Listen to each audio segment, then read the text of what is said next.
Um, so anyways, as I was saying, we're changing the date. It is now August 28th, 2063. It's a nice, easy breezy 1654. I'm about to do an RNG manipulation here. My timer is delayed because the timing doesn't start until, like, you enter the first frame of the game. So I'm gonna go ahead and do that. You're gonna hear a little timer in the background, but don't worry, it won't be too bad. So anyways, 3, 2, 1, go.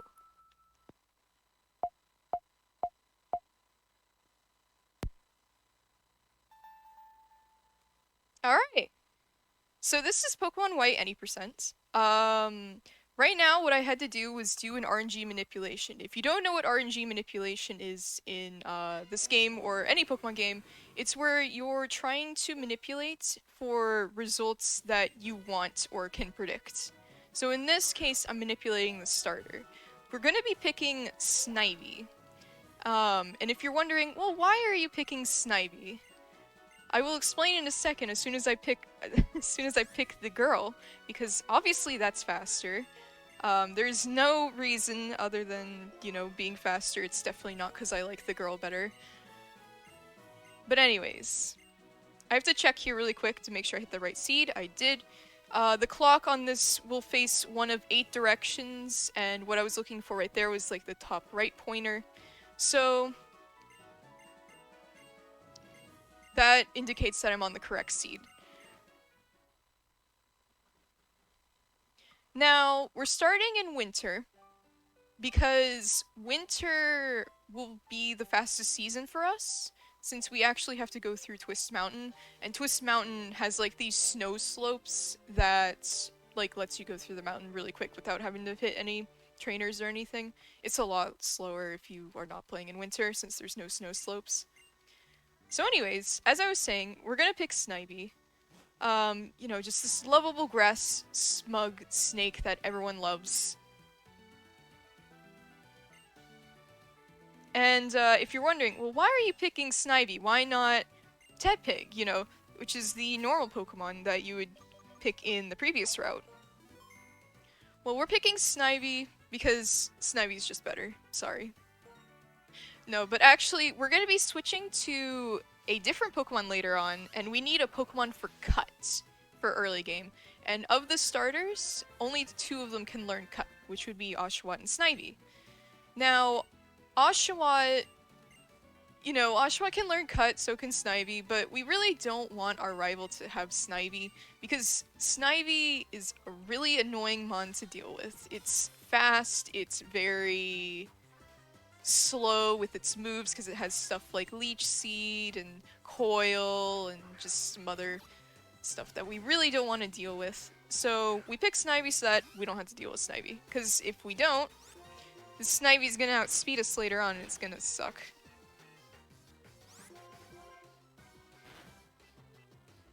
So we just tackle spam here. Fortunately did not get the 3 shot, but that's okay. Now, if you're wondering like, oh, well, why'd you manipulate the Snivy if you're gonna ditch it later on? Well, I do want the Snivy to be somewhat good, but I also need to manipulate for no encounters, because if you've ever heard of Gen 5, you'll know that Gen 5 is very notorious for having a horrendous encounter rate. It is very high because there is no encounter immunity. So we usually want to manipulate no encounters, and we don't get the running shoes until after the first town. So that's quite a while, and it's just really slow.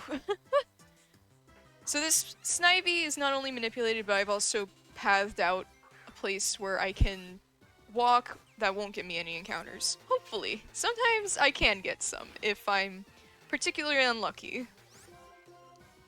But this Snivy is just standard adamant Snivy. It has good IVs and HP and attack, and that's really about it. There's not much else to it.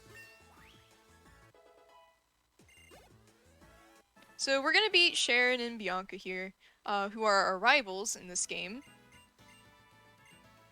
They're gonna go down, they're gonna apologize to our mom, because as you can see, we destroyed our poor main character's room.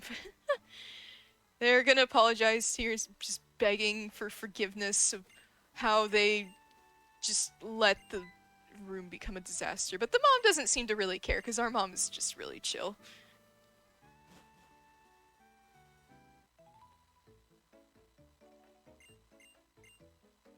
So she's gonna talk about how she heard the Pokemon, she's gonna heal us, and then she's gonna give us a handy dandy thing called a cross transceiver. Not X transceiver, cross transceiver. She even says it. And then we're gonna start our extended manipulation here. So I'm gonna be taking a certain path to hopefully get no encounters, but if I mess it up, it's not too big of a deal. I'm also going to be paying attention to how the NPCs move around, because that will also determine if I'm on the right seed. I'm almost 100% certain I'm on the right seed, but sometimes you never know. So I'm going to just walk around here.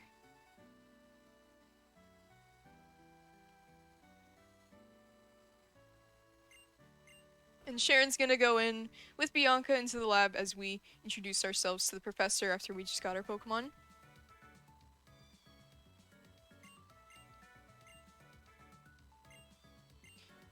So she's gonna ask us if we want to nickname our Pokemon, but we are not going to nickname our Pokemon because that actually messes with the RNG. So we don't want to like mess with the RNG there, even though I've tested and my seed is still fine even if I nickname it, but for consistency's sake, we're not going to nickname our Pokemon. We're not going to have Snivy for too long anyways, so it really isn't that big of a time loss compared to, like, the time you have to do, like, naming it and everything. So we're going to go out here after she just left, and we're going to go meet her on Route 1. Yes, if you nickname your Pokemon, your seed can change, which is why you don't nickname it.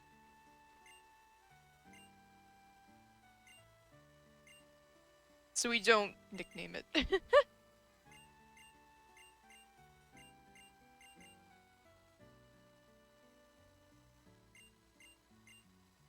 So Bianca and Sharon are gonna go on ahead.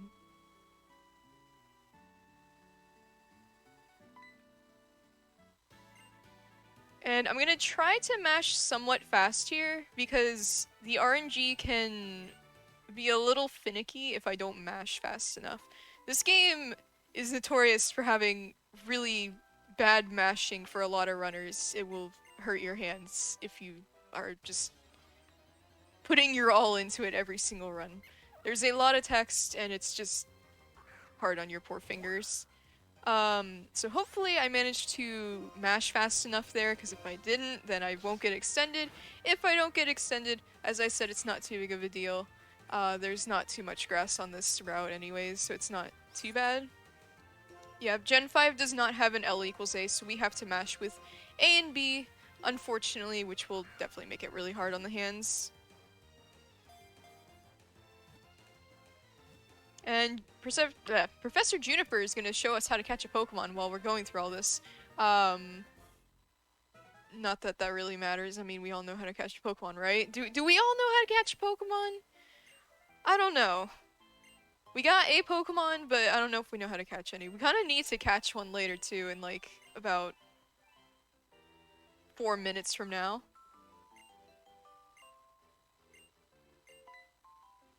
You guys don't know how to catch a Pokemon? Alright, don't worry. I will explain to you how to catch a Pokemon when we have to go catch our Pokemon. Luckily, I am educated enough to at least know how to catch a Pokemon. Even though sometimes I'm really not, and you know what? That's okay. So we're going through this route, and should get no encounters, which we didn't. That's good. We're gonna tell Bianca that, yeah, we caught our Pokemon. So we want to compare, like, who caught the most Pokemon. And it was definitely me. I'm the winner. I mean, I have the Snivy. Really, the winner is the one with the lowest score, just like in golf.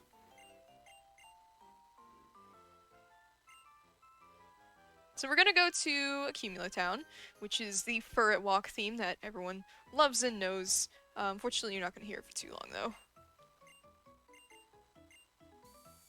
Juniper's gonna go in the Pokemon Center. She's gonna show us how these Pokemon Centers work because if you didn't know, between Gen 4 and 5, the Pokemon Center changed completely in where the Pokemon and the Pokemon Center were combined into one building. So she's gonna show you around, she's gonna show you like the PC, she's gonna show you that you can heal your Pokemon here, she's gonna show you this handy dandy mart that is now conveniently enough in the Pokemon Center.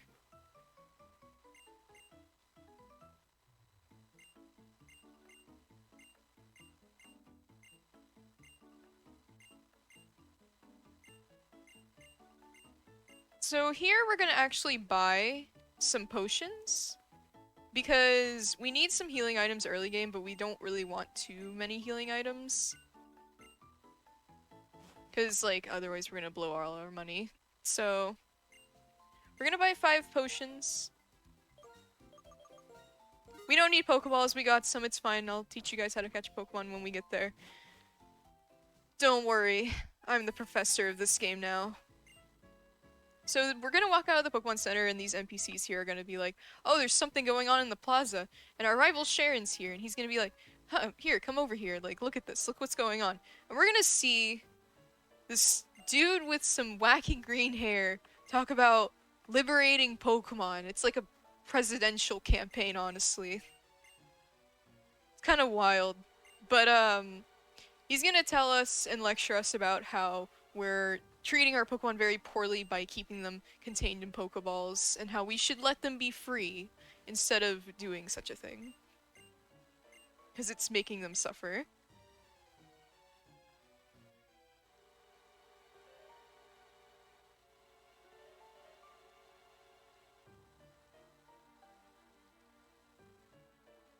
These NPCs are gonna move around, and we're gonna see this weird dude with green hair as well. Why does everyone who's weird have green hair? He's talking really fast, and his name is N. He's literally the speedrunner's best friend. He's gonna be our third rival of this game. Yes, we have 3 rivals. This is not X and Y, I promise. He's gonna send out a Purloin that is level 7 against our level 6 Snivy.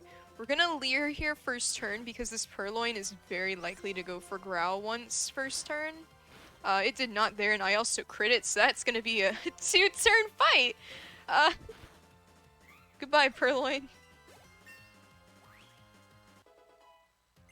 So we're gonna level up 2 times here.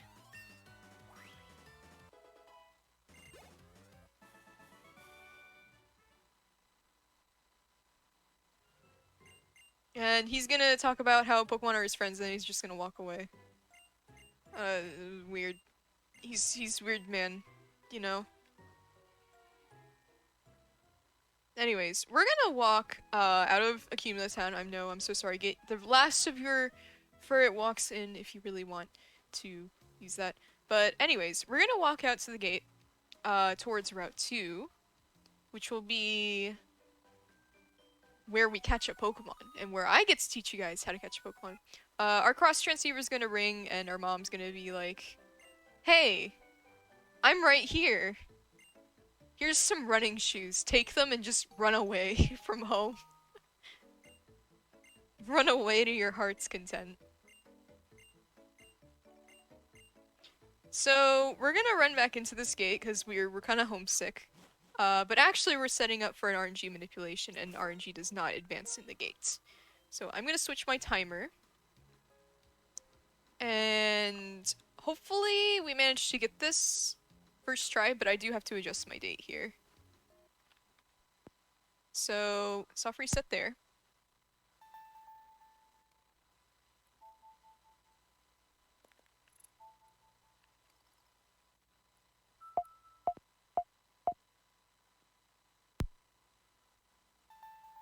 Alright.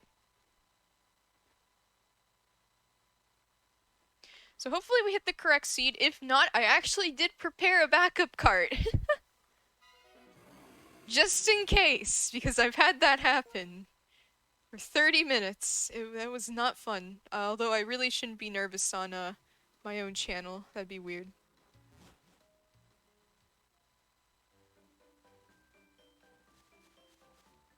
Alright, well we got it.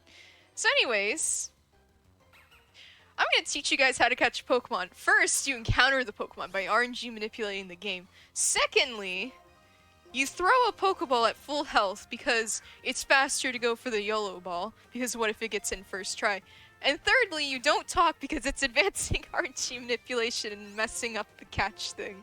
But you see, I can't stop talking because then I can't talk to you guys and explain how this game works.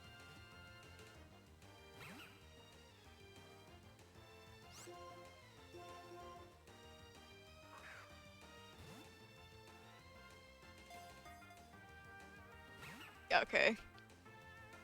I am gonna have to Vine Whip it. It's being a little stubborn. So first you waste like 3 Pokeballs trying to catch this thing in a YOLO ball. Even though it's very slow now. And then second of all, you catch the Pokemon after using a 4th ball and weakening it.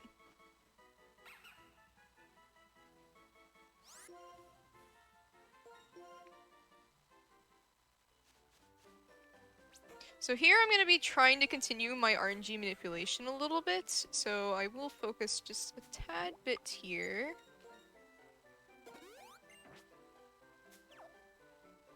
We have to swap our puppy to the front, because we're going to be using it from now on. We're going to ditch the Snivy, we don't need the Snivy anymore. This is our main Pokemon throughout the run. And you might be wondering, Swift, why aren't you using Drillbur? You know, because that's what the Gen 5 runs use, right? No, my kind viewer. Oh my goodness, I almost one-shot that. We do not use Drillbur in this run because Drillbur is very bad. So, why is Drillbur so bad? I will explain in just a second.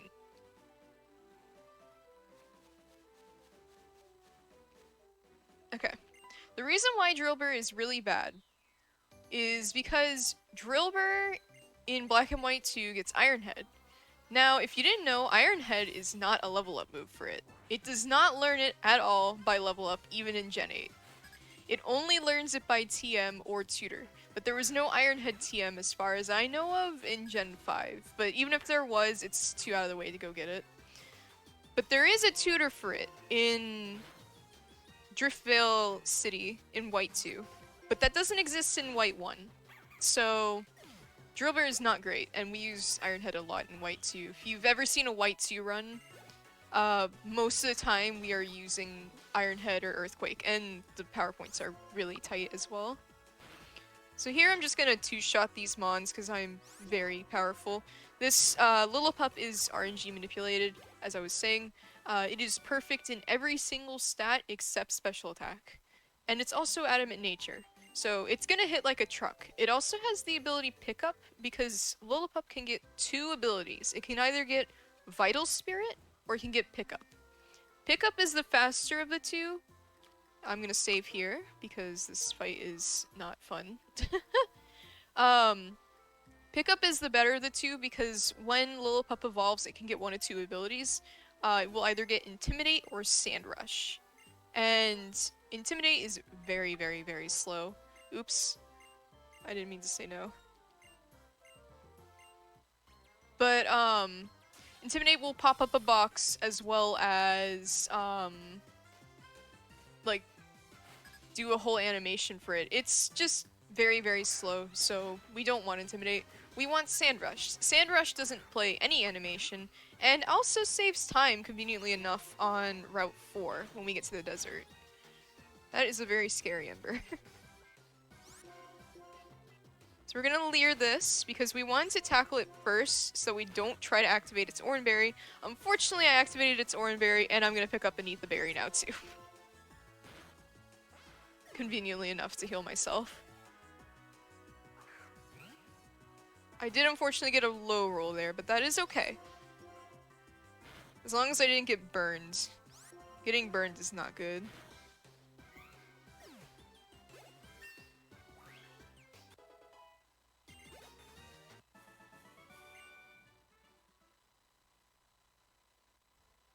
Alright, so now that we've beaten Sharon, Sharon's gonna give us some Oranberries, because I don't know why. He's just a really nice rival. He'll give us some berries that are pretty helpful throughout the run. Oran berries is one of them. Another is Chesto. But anyways, we're gonna go fight the gym, because I think we're ready with our level 10 Lillipup, wouldn't you say? Who cares about type weaknesses or whatever? Gonna run to the right here to try and save a step, because otherwise this trainer here is gonna... Well, not a trainer, but the... You know, the pep talk guy, the one who's like, yo, champ to be. He'll walk an extra step towards you, and... Well, any NPCs that walk are slower than you running. So we're gonna fight Waiter Maxwell. Maxwell, not Maxwell. Maxwell, I mean. We're gonna fight him, and we're gonna be using Bite here. Hoping for some flinches, maybe? We got one. Ideally, you want 2 flinches there, so you usually have to bite, tackle. Flinching will save turn, obviously, since the Pokemon won't be able to attack.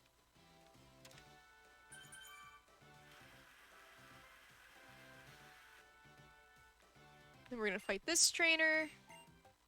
So, one thing that I actually did not touch upon, and I just kind of like glossed over, even though it happened in the Sharon fight, is damage rolls.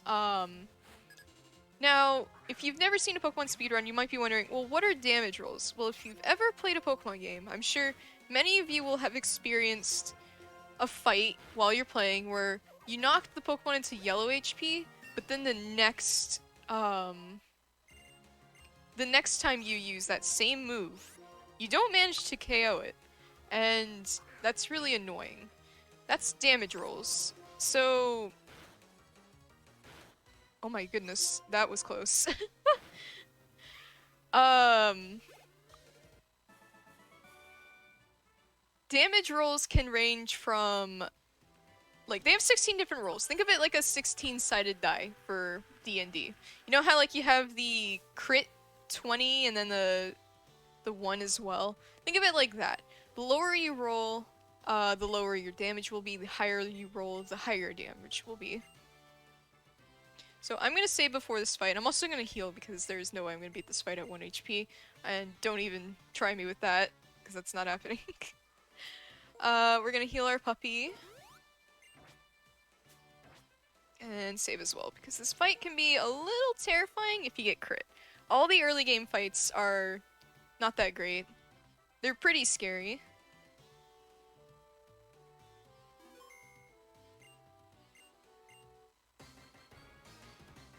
So Chili's, this gym, if you didn't know, this gym is kind of interesting. It's a very unique gym compared to other Pokemon games. This gym will make you face whichever leader based on what Pokemon you picked, and it will make you fight the leader that your starter is weak to. So we're gonna bite this, hopefully to get some flinches, but if not, that's okay. Unfortunately we didn't get any. That's okay. We are gonna have to heal though.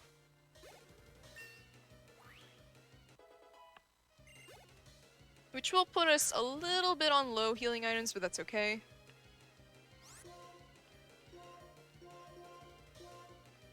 But we have to fight Chili, since, I didn't mean to use Bite. That's okay, though. Oh my goodness, he's going to plus!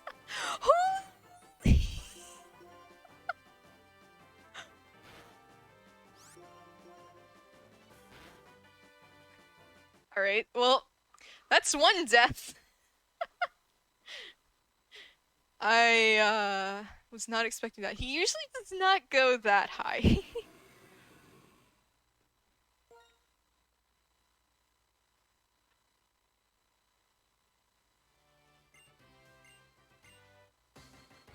But that is why we saved, because these early fights are really terrible. If you do get KO'd here, you get put all the way back at Accumula Town, which is quite a, like, just walks away, especially since you have to go through all that grass again. So we're gonna try again. Hopefully get better RNG, hopefully not click the wrong move again.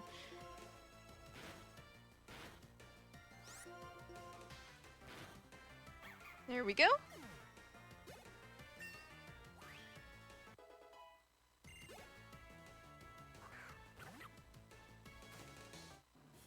Alright, now hopefully we get this better fight. Alright, +1 is fine. We're gonna heal. Because otherwise he's gonna kill us at that range. And then hopefully this kills it. There we go. And we beat Chili.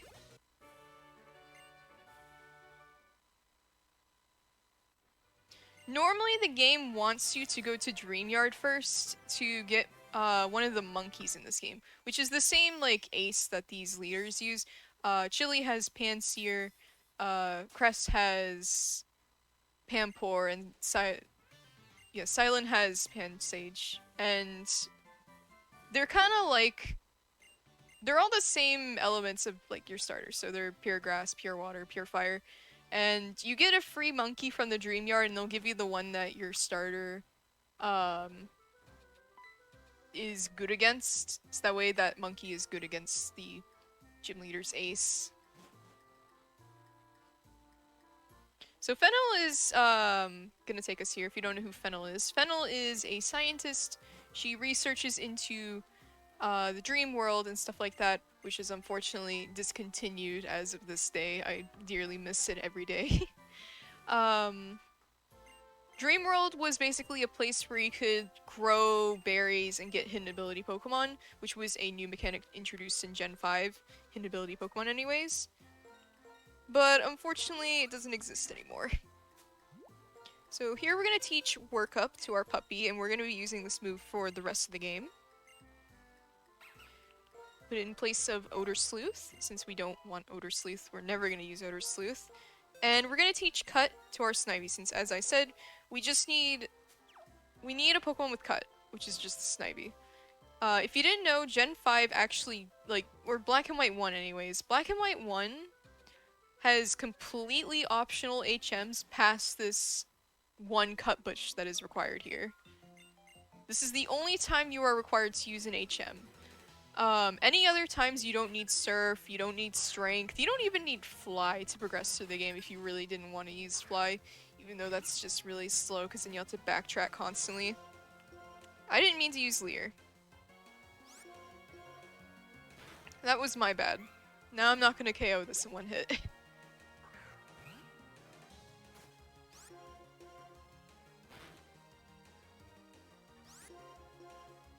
I am gonna be kind of low on tackles probably too because of that, but that's okay.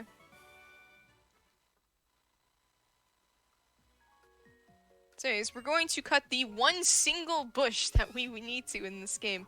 And Bianca's gonna come over, and she's gonna be like, are you looking for the mysterious Pokemon? Oh, I don't really know what mysterious Pokemon we're looking for, but apparently Fennel sent us out here to try and look for it, even though I wasn't really reading the text because I'm a speedrunner.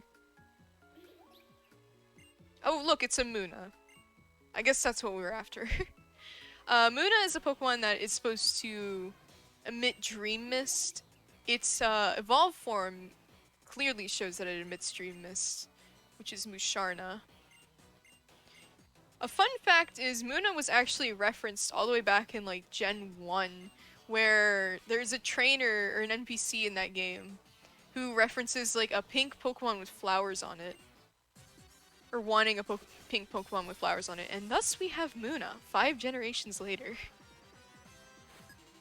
We're gonna be fighting Team Plasma here. If you don't know who Team Plasma is the villain game, or villain team of this game, not villain game. We don't have a villain game, even though people want it badly. Closest we're gonna get is Heart Gold Soul Silver with the rocket section.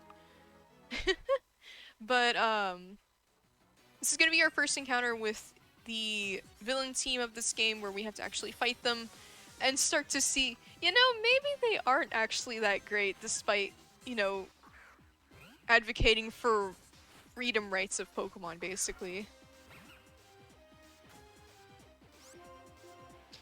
So, if you didn't notice as well, they kicked the Munna. Yes, they kicked that Pokemon, that poor Pokemon. Violence is, bad in this day and age, apparently. And what are they gonna do when they don't get the Dream Mist? They're going to decide to kick it again.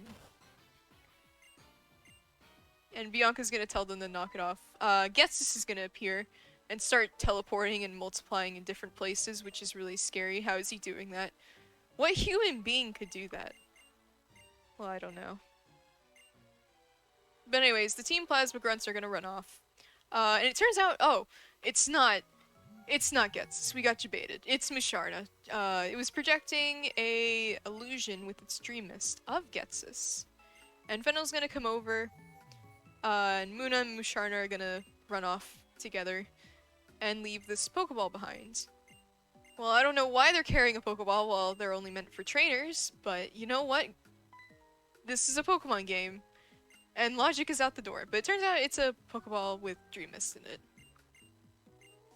So we're gonna go back to Striaton City and talk to Fennel, because we want to get out of this city and go on an adventure that we're supposed to. We're supposed to become the champion, but I mean, at this rate, with everything stopping us, how are we gonna do that? So I'm gonna pick up this Dust Ball. It's gonna be for a little bit of safety, because I'm gonna be trying to get a Woobat. Woobat has a pretty high chance of getting in the Dusk Ball compared to the Pokeball, so I usually just get the Dust Ball. So Fennel's gonna come over and she's gonna give us this thing called the Sea Gear.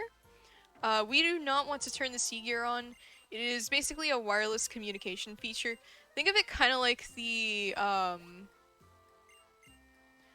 forget the thing is called in X and Y. I think it's the PTT.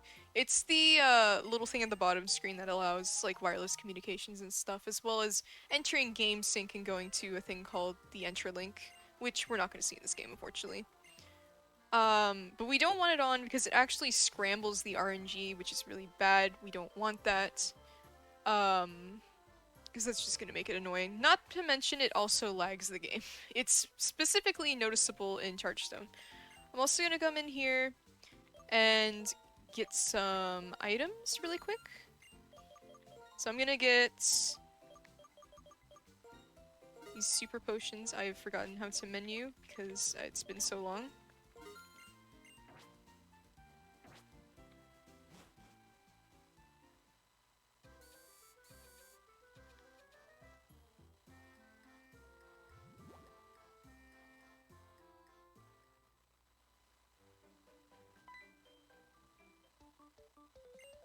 Alright, we're coming up on this double battle here. I forgot to buy antidotes, so I'm gonna have to buy that later. I just looked at the notes. I was not looking at the notes. But anyways, we're gonna fight this double battle here. You might be wondering, well, why don't you just skip the double battle? Because, I mean, that's faster usually, right? Well, this double battle is required. We have to do it. They will stop us if we don't have 2 Pokemon in our party. Unfortunately, our Snivy got KO'd there. Rest in peace, Snivy. It's usually good that it gets KO'd early, however, I am kind of low on HP, so that's a little scary. It's not too big of a deal if I do get sent back to Striaton City, because it's literally right there. But it is not the greatest. Luckily, we one-shot that with Tackle, though. So anyways, now we have our dead starter, which we're going to be towing around for a few towns. Don't mind it, it's fine. It's perfectly, you know, ethical to do that. Sharon's gonna fight us. We're going to work up here. Hopefully this Tepig does not use Defense Curl. If it uses Defense Curl, this is gonna make the fight a little bit slower. We also have the Safety Burn heal, so if it does burn us, that's okay. And what do you know? We got the 10% burn! Well, that's what safety's for. But I do have to heal now.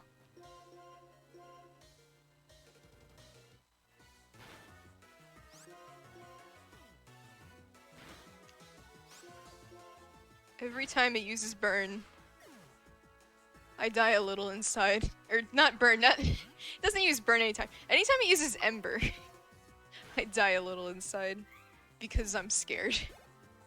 But anyways, that's why we bought the burn heal, because if we didn't, that would make the fight really bad.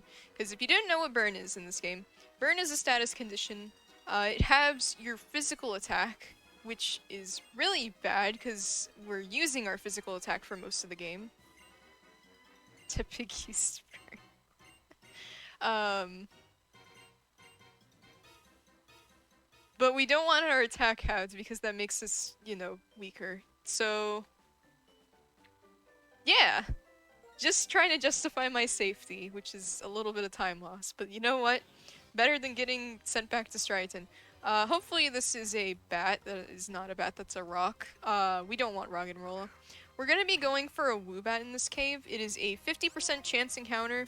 The other Pokemon you can get is Roggenrola. There's only 2 encounters. That is really... You can tell the encounter rate in this game. Okay, well it's a bat, so it's fine. It's also level 10, which is really nice.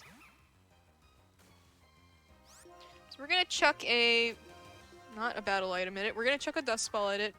It's about a 90% chance to get in. And luckily it did. So we're good. So this will be our flyer. We just needed a Pokemon that flies. If you're doing RNG manipulation, most runners will get a Pidove. I am a chicken and get a Woobat because routing, manip for this game is really bad. If you didn't know, because I actually have not explained it this entire run. This game, while it does use RNG manipulation, the RNG manipulation is unique to each DS because RNG manips are calculated based on your DS MAC address, which will make just all sorts of fun, basically. That makes everyone's RNG, different. So my RNG manipulation will not work for your DS unless we literally share the same MAC address. Anyways, our puppy's evolving here into a bigger puppy. It's becoming a herdier.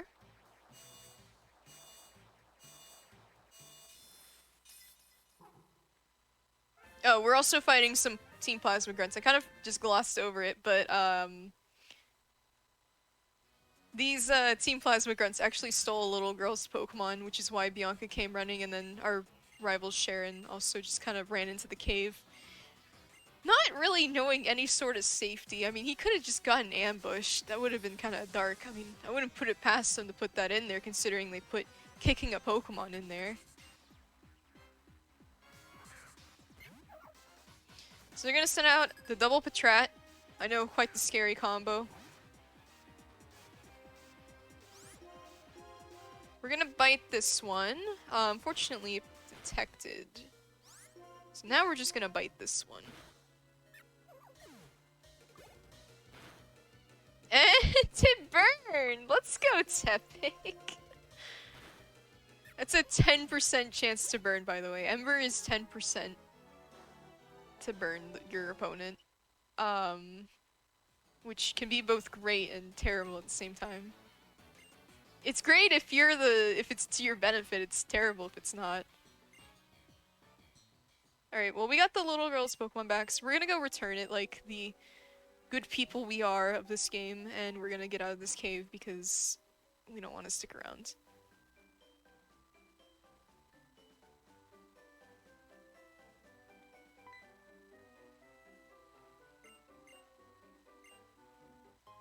So this little girl's gonna give us some heal balls. We're not gonna use these heal balls, I'm sorry. I know I was supposed to teach you guys how to catch Pokemon, but I've already caught 2 Pokemon. That's enough for me. We're gonna use a healing item to heal. I meant to click the super potion, but I just kind of picked whichever came first to me. By the way, fun fact! If you die to that double fight with your rival, so long as your rival beats them, you will get fully healed after the battle. It's kind of funny. We're gonna pick up this hidden rare candy here and get out of this dark grass and pass by Gina. Gina on that bridge is in fact a trainer. She can hit you. It's not fun. She kind of turns around randomly. But anyways, we went through the dark grass there. If you don't know what the dark grass is another new mechanic in Gen 5. There's a couple new mechanics they introduced for wild encounters. One of them is the shaking grass or the dust cloud encounters, which you will normally see with like Drillbur, I don't know. And then the other is the dark grass, which will provide higher level Pokemon, but they can also be double battles as well. I'm gonna buy an antidote here because I actually forgot to do that, and while I'm at it, I'm going to deposit the Snivy.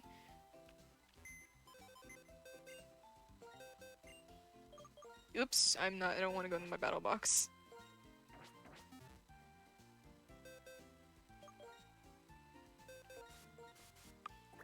Bye. Bye, Snivy. I probably should have healed Herdier while I was at it because I could have restored the power points, but that's not too big of a deal. So here we're gonna buy some battle items. This will be the only battle items we use throughout the game.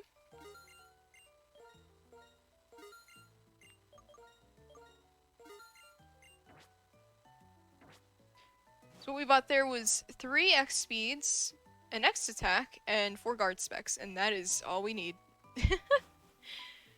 Puppy is really good in this game, enough so that you don't really need that. Zen's gonna come out of this building. I don't know why. It's just here. You'll start to notice a trend between his teams, like a theme, in where he actually catches the Pokemon that are like right around this area or just outside of the town. So for example, he caught a Purloin on Route 2, but here he's caught like a Pidove and Timber and Timple, which are all found right outside Nakreen City. This Timber is gonna kill me. And we're gonna get sent back to the Pokemon Center. Because it crit me. Or Woobat might save the day even though this is really bad.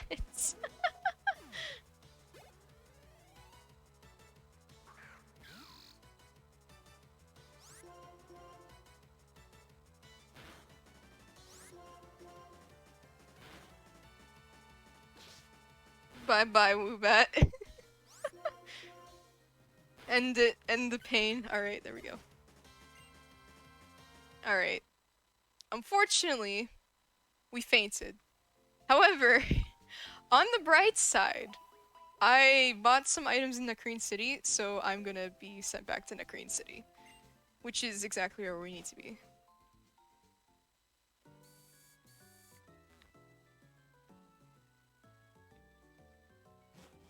It's great when you get to back-to-back crits from your opponent. So anyways, we're gonna fight N again, because he's just gonna repeat the same thing, not knowing that he already beat us and that he can move on with his life. Alright. Once again, hit up. Take this down. Luckily we have our power points restored and everything else, which is really nice. Alright, hopefully this Timber does not crit us again without focus energy. There we go. That's how the fight's supposed to go. We're gonna have a little bit of extra XP, but that's not too big of a deal. It's probably better. XP isn't, like, that big of a deal in this game. I mean, like, it's really bad, obviously, if you are losing XP, but gaining extra XP is not too bad. We're not really gonna be manipulating too many things with the trainers in this game, because they're just really weird. So here we're gonna come in, and the scientist here is gonna show us this wonderful dragon, like, thing that we obviously don't know what it is, and then there's this fossil that we also don't know what it is, but it looks like both of these Pokemon are from Unova. He's just gonna show us this boring old black rock. Who cares? Probably not a plot element in this game.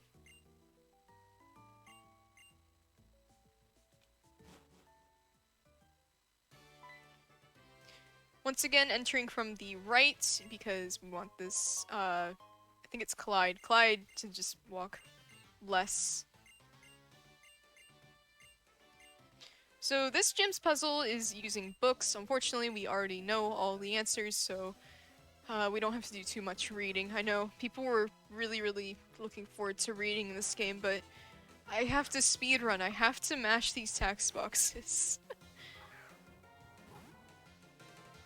So anyways, we're gonna take down this Patrat. It is a range, which I missed, so bite to finish it off. That Patrat can be kind of scary, unfortunately. So anyways, we're gonna go up to this bookshelf and we're gonna talk to it. I know, talking to bookshelves. And then we're gonna go over here and talk to this bookshelf.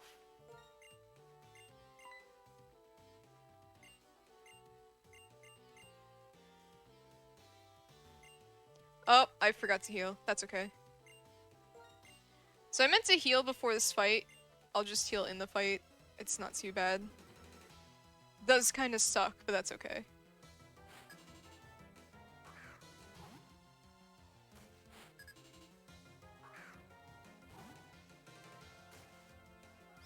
So she's gonna use a guard spec first turn, or not guard spec, sorry, X defend first turn here. And then we're gonna work up. Hopefully she just doesn't do anything too bad. Yeah, that's fine. 2 Leers is... okay, that's not fine. I was gonna say 2 Leers is fine, but then I missed the range. I have been really unlucky this run. Greta, I think your luck rubbed off on me.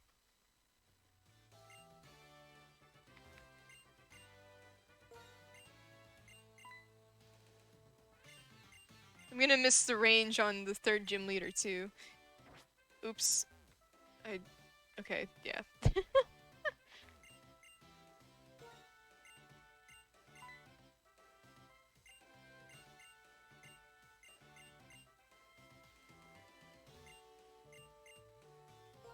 Alright, now we gotta fight the last trainer. It's definitely not because we guessed that this is the last place we have to check because there's only a trainer in front of here, like she said. She's gonna send out some small puppies, but it's no match for our big puppy. We're gonna work up here. And then we can just one-shot these with tackle.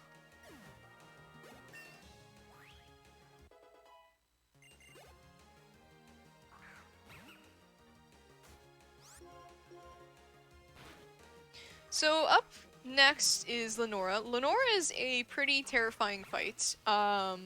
Mostly because she has a Herdier and a Wakchog of her own, and they're both pretty powerful Pokemon to have early game, like this early anyways, and they hit like a truck.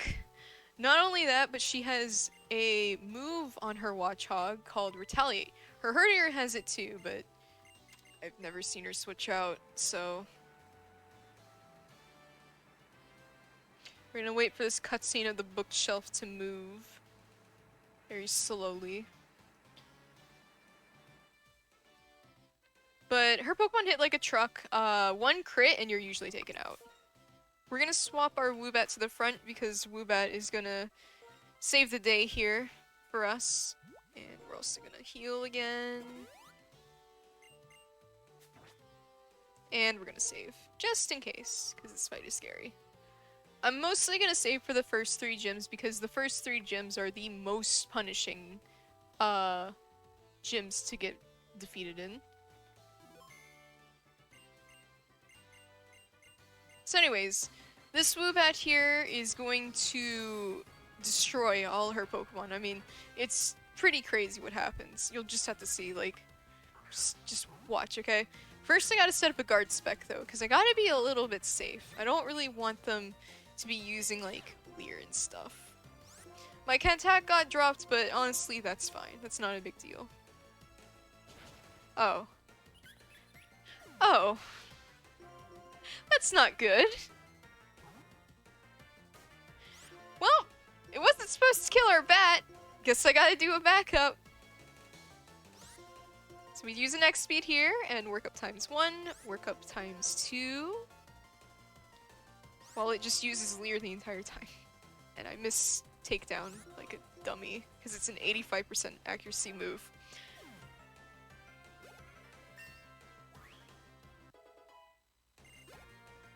We'll up to level 20 here. Hopefully we can beat the Swatchog. The Swatchog's pretty scary. Oh no. Oh good, we one-shot it. So anyways, the bat was not actually supposed to save us, if that wasn't obvious enough. We now have the plain badge, which is the second badge of the game. So already almost an hour in, and we only got 2 badges, and we gotta get all 8 by the end of the run. Not to mention fight the Elite Four and the Champion, all that stuff.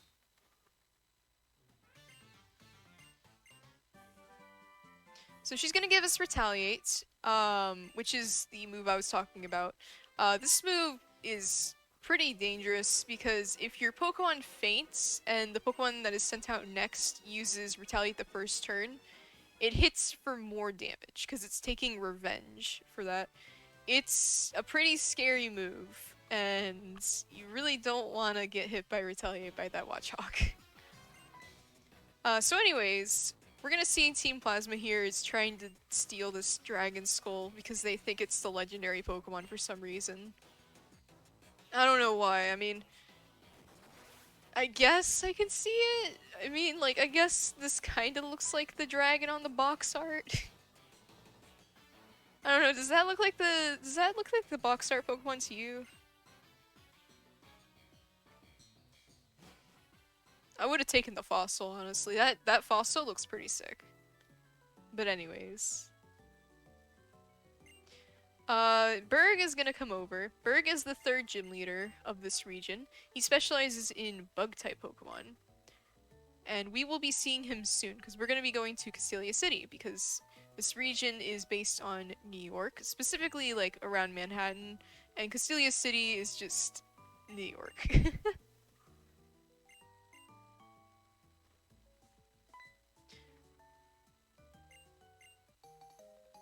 Bianca's gonna give us this dowsing machine. We don't really need it though, because honestly I already know where all the hidden items I need are. I guess I could just get more. We could be treasure hunters in this game instead. It'll be like the Underground in Gen 4, even though it doesn't exist anymore, which I'm really sad about. So we're gonna go over here, because apparently Team Plasma ran off into Pinwheel Forest. So now we gotta go into this deep, scary forest. You'll notice I kind of ran past a trainer there, and you'll be like, Swift, why didn't that trainer try to fight you? Because I was trying to pick up this ether. In this game, nurses and doctors don't have a line of sight. They will not fight you unless you talk to them, which is very convenient for us. If you do fight them, they will heal you after battle for unlimited time. So if you really wanted to, like, if you wanted to grind somewhere, like, say, Desert Resort or something, because there's a doctor there, you could just fight that doctor, and then train in there, and then just come back and get healed for free. It's like a Pokemon Center. It's pretty nice. But anyways, we're up against Team Plasma here.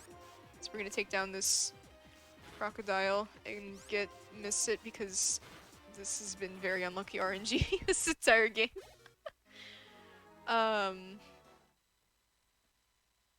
He's gonna say that he doesn't have the Dragon Skull.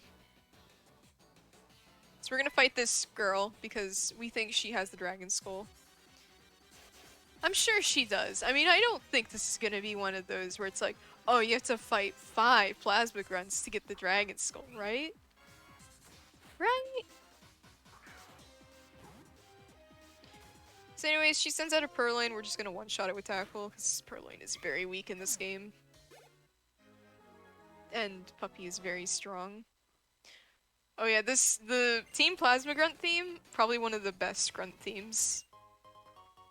We're gonna pick up this Super Potion, just for a little bit of safety, and then we are going to Ether Tackle here, as well as heal, because we're very low. And use our health. And here we're gonna manipulate a spinner. That was a pretty good pass, if I do say so myself. We're gonna fight this ranger. Rangers are hidden in this game under like bushes or in very tall grass, stuff like that. You usually don't want to hit them because they're really slow, since they like to give you berries and stuff. There are 2 other rangers in this forest, and I'm going to take extra care to not hit the last one, because it's really easy to hit him.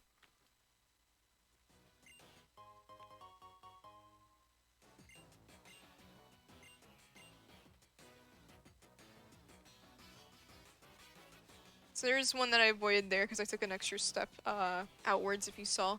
It's because the ranger's right there. We're gonna fight this other Team Plasma Grunt because apparently the girl didn't have the Dragon Skull, so this guy should have the Dragon Skull. Because that's the most logic, right?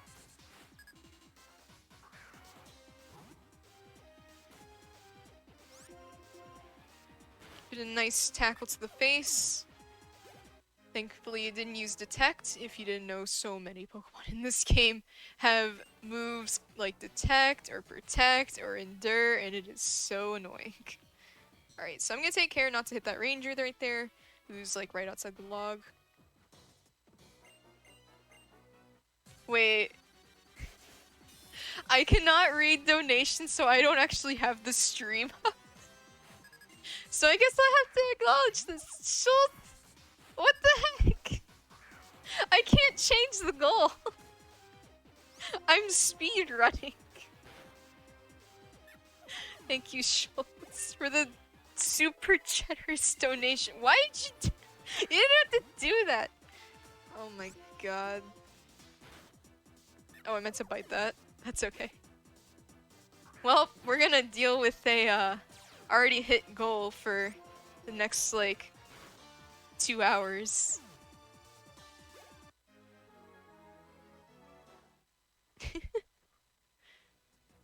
But thank you so much, Schultz, for the super generous donation to such a wonderful cause. If you don't know, this marathon is benefiting Outright Action International, which helps fight for LGBTQ plus rights, since that is a problem, unfortunately, in this day and age. But hopefully one day that won't be an issue anymore. A very, very good cause, since obviously this is an issue.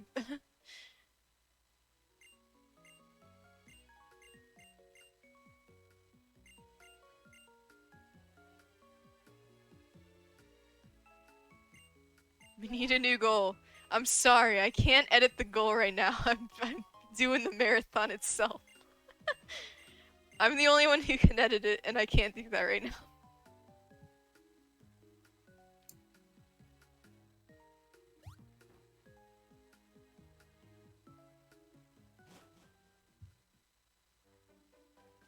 You're unmuted, by the way. Yeah. Oh. Oh, I was just gonna read Schultz's donation message. Oh, okay. I was so confused. It's like...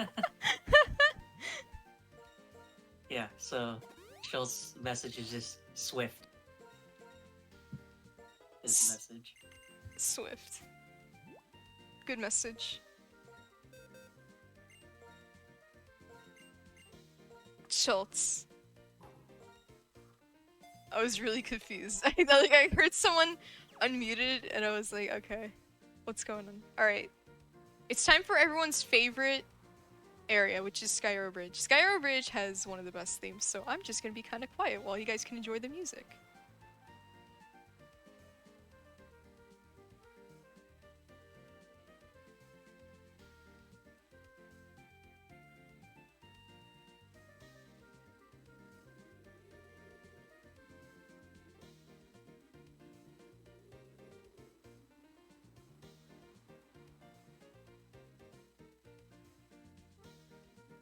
This is definitely not based off Brooklyn Bridge, by the way.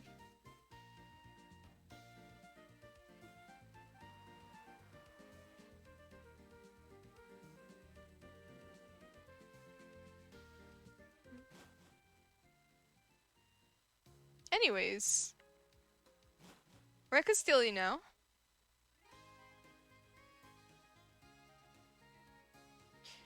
This city is pretty much similar to Lumioi's. Lumioi's is also another big city in Gen 6. It's a very central city too in the entire game. This city is pretty big as well. It's not as big as Lumio's, but it is easy to get lost. But the gym's right here, so we're fine.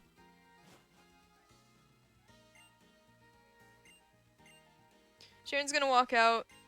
He's gonna be like, I already fought the leader, I think is what he said. I think he said he fought the gym leader. I'm not reading, because I'm a speedrunner.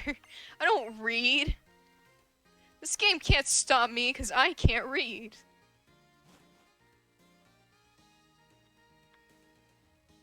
But anyways, they're gonna go over to the dock for some reason, because apparently Bianca here got her Pokemon stolen. I don't know how she got her Pokemon stolen, but she did. She got her Pokemon stolen. So now we gotta go and get her Pokemon back. And then we are introduced to another character here called Iris. Iris is a pretty unique character.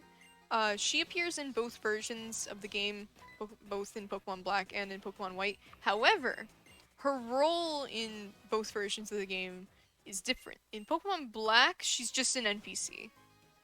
But in Pokemon White, she's the final gym leader of the region. Because Opelucid City, which is the final town in the game with the gym, is very, very different depending on the version. In Pokemon Black, it's a very futuristic town, while in Pokemon White, it's a very, like, rustic town.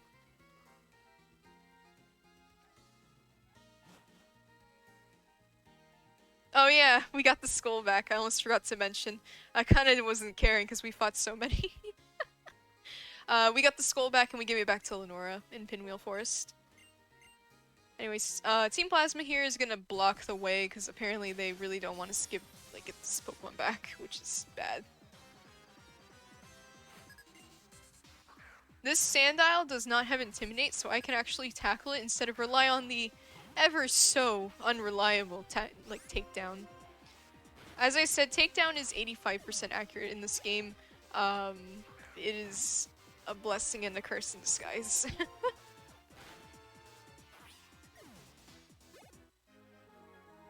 But luckily we get to tackle both of these Sandiles, which makes our lives easier. Because in Gen 5, they made a wonderful, wonderful change where they made tackle 100% accurate. Because in previous gens, it was 95% accurate. For no reason. Even quick attack was the same power as it at one point, and it still was 100% accurate.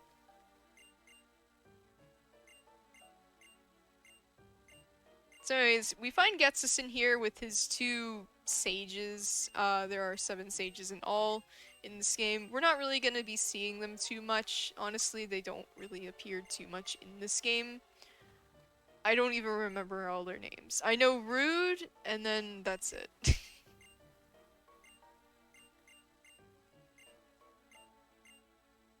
That is the only one I know. But they're gonna return this Muna to the trainer, because they're nice, I guess. Yeah, Gen 5 tackle got changed to 100% accuracy.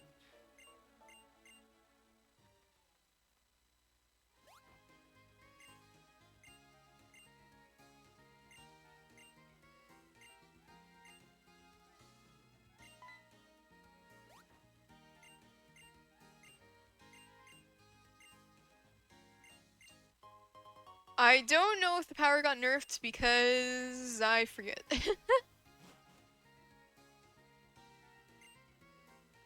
I only know Gen 5. I could tell you all about Gen 5 and how I just ignored that Pokeball. By the way, we got a Yachi Berry from Iris. Yachi Berry is a berry that will help your Ice-type weakness. I'm gonna pick up this fresh water because I feel I've used a lot of healing items, so I'm gonna be a little extra safe here. Pick up this extra healing item. It's completely optional, but I won't get access to it if I beat the gym anymore. The puzzle for this gym is pressing these switches to activate these doors, which have these honey walls, and you're supposed to go through the honey walls. They're really slow if you don't go through all the way.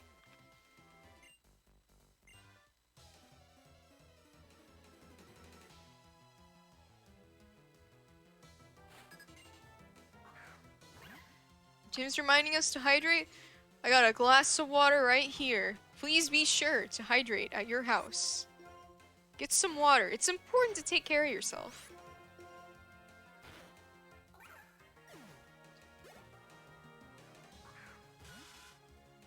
Anyways, we're gonna take down Svenipede here. Luckily, we did not get Poison Point or Protect. It has Protect. As I said, a lot of Pokemon in this game have Protect or like Detect or Endure. It's very annoying.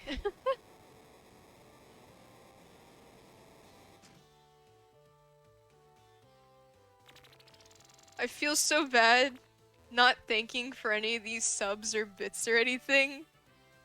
And I'm so sorry to my own chat, but I can't.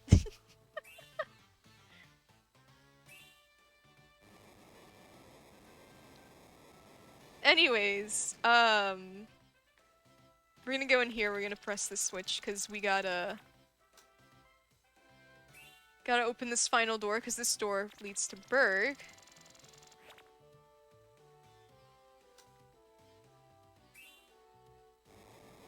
Press this switch down.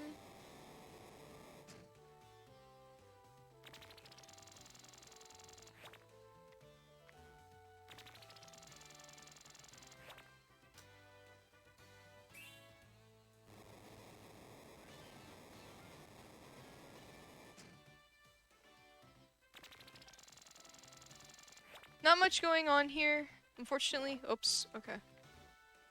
As you can see, that's what happens when you just don't go through the thing all the way. But anyways. Now we're at this final gesture.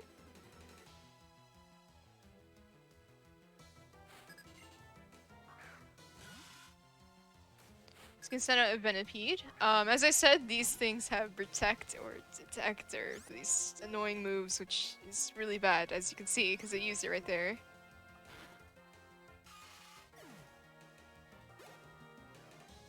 A lot of the AI like to spam those moves. This is a range. I could miss it. I did not, luckily. It's pretty unlikely to miss, but you can miss it. We're gonna learn the move Crunch here, forget Tackle. We don't really need Tackle anymore, and Crunch is just a stronger move. Plus it's good for coverage, for later on especially. Since we only have a normal type attacking moveset, which is going to pose some trouble when we encounter ghost types.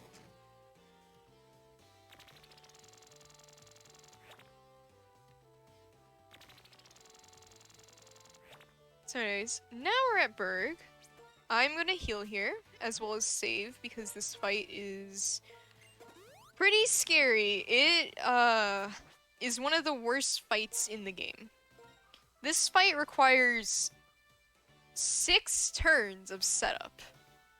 And you have to hope that you don't get poisoned by Poison Tail or crit by Poison Tail. And it's 10% to be poisoned by Poison Tail. And it's a 1 in 8 to be crit by Poison Tail. So you have to really hope here that you don't get some unlucky RNG, but it's pretty likely, unfortunately, with how much you have to set up, that you negate that RNG. Hopefully this game is nice and is maybe, like, thinking about using Screech here. We're gonna use an X speed, and then we're gonna use Work Up 4 times. Count with me. 1, 2, 3. We got poisoned, but we're at 3. So I have to use an antidote here. And I am gonna heal just for some safety.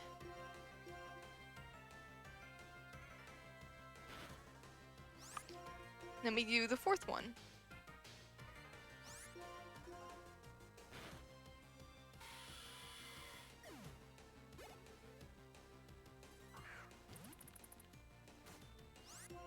We mostly needed the 4 times like setup with workup for the Sleeve Vanity, because the Sleeve Vanity is actually still a range even after all that setup. It is about an 80% range, so hopefully we get it. We did not, but that's okay. Because it's gonna use a Hyper Potion, and then we'll get another shot to get it. And we got a crit, so it didn't matter.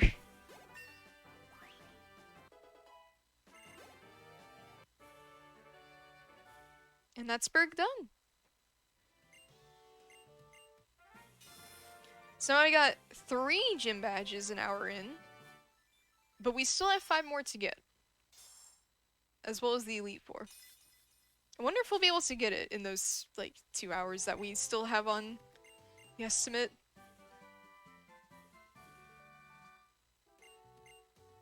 20%. Might as well be, honestly. I accidentally talked to him again. That's okay.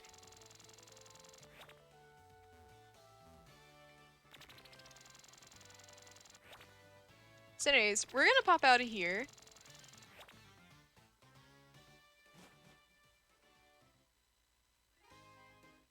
And our cross transceiver is gonna ring. It's Bianca. She's gonna want to fight us in the route gate that's towards Route 4. So we're gonna go meet her over there and we're gonna just beat up her team and make her really lose self-confidence because we're really mean. And we don't really care. Because we're just trying to beat the game.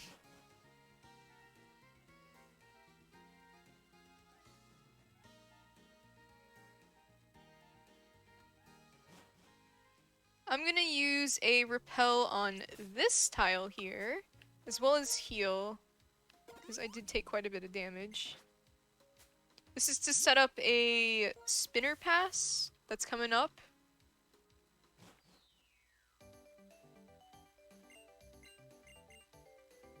We're gonna fight in this route, Kate, as if she didn't learn that just, like, fighting indoors is not a good idea. But apparently we're still gonna do it anyways. She's gonna send out a Herdier. Herdier is kinda scary.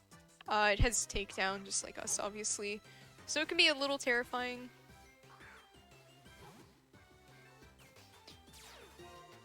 Has Intimidate too, so unfortunately we gotta do an extra workup here.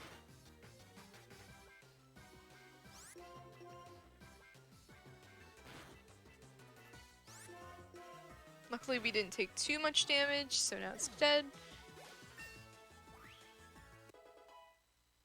You're just gonna see us, like, most of this game, the strategy is use workup and then use whatever powerful move we have at the time.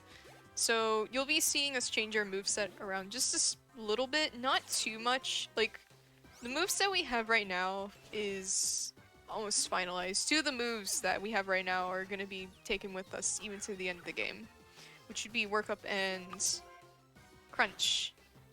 The other moves we're going to be getting is Reversal and Return. Return is going to be coming up very soon because we're going to buy it in Nimbasa City. Reversal we're not going to be seeing until the 7th gym.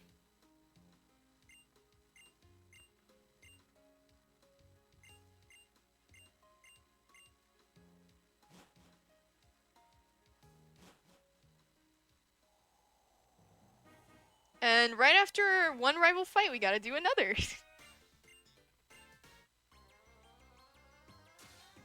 Because, you know, spacing.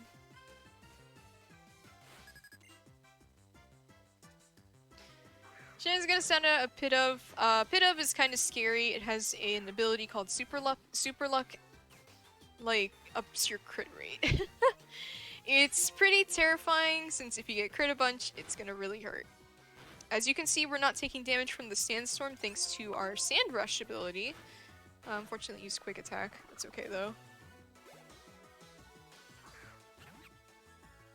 You can send out a Pan Sage, but this Pan Sage no match for us, because we're just too powerful.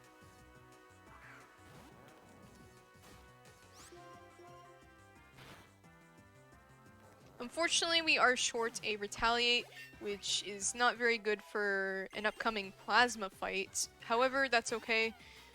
We can back it up with just using Crunch. Normally, I would just do Takedown, Retaliate, and I could just do 2 takedowns, but I don't think I have the HP to survive.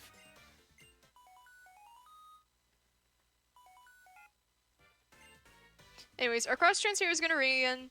It's Professor Juniper. She wants to meet us at Nimbasa City, but the feedback got cut up because this desert has that.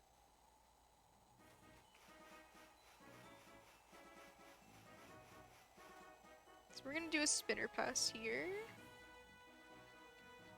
And I messed it up. Oops.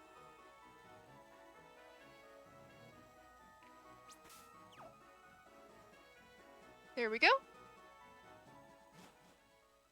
Alright. He's not that bad of a trainer to hit, he just has a bit of, but, I mean, an optional is an optional. We're gonna see Professor Juniper here. She's gonna give us some Ultra Balls to hopefully catch more Pokemon, because apparently she really wants me to teach you guys how to catch Pokemon, but I'm just gonna sell these Ultra Balls for money. Because I'm gonna be doing, just a little bit of extra safety. I'm gonna buy some extra revives for mostly late game, because dying in the Elite Four is not fun.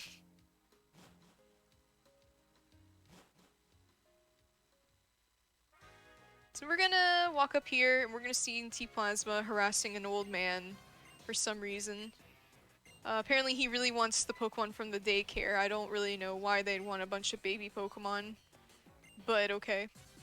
And then this man's gonna be like, can you please help me, because you're a random stranger, and you gotta help me now. Just to rope us into it. And we're like, okay, fine, we'll do it.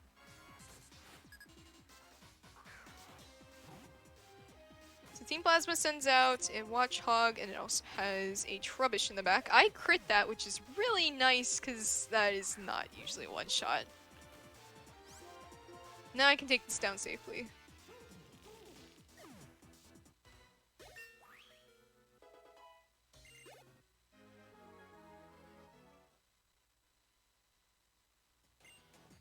They're gonna back off, because apparently his partner there in crime is not gonna help him, and they're gonna run off and hide in the amusement park, because apparently that's a smart thing to do.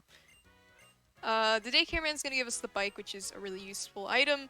As you have seen, like, bikes are really good in any Pokemon game, especially the speedruns, since you go really fast on them. They're a very good way of traveling fast to Overworld. Now, the Gen 5 bike is really hard to control. It's like a Gen 3 bike with no startup or acceleration. It is very hard to control.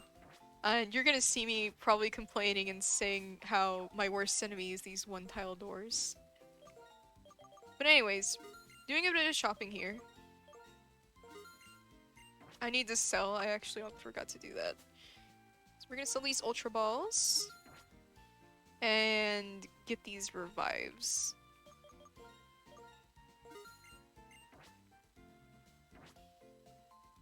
Next we're gonna go over to the PC here, because it is faster to heal by PC instead of the normal way. We want to heal our bat, which you might be wondering, well, why are you healing the bat? It's to manipulate the trainer, the upcoming fight with N. He has a Sigilif, and the Sigilif will normally outspeed you. However, if you have another Pokemon in your party, he is more likely to use Whirlwind, and Whirlwind is negative priority, which means it won't outspeed us. So, we use that to our advantage. Anyways, we're gonna come up here. N's gonna take us to the Sparrow's Wheel because he wants to take us on a romantic date with the main player. This happens with, like, no matter what gender you are, by the way.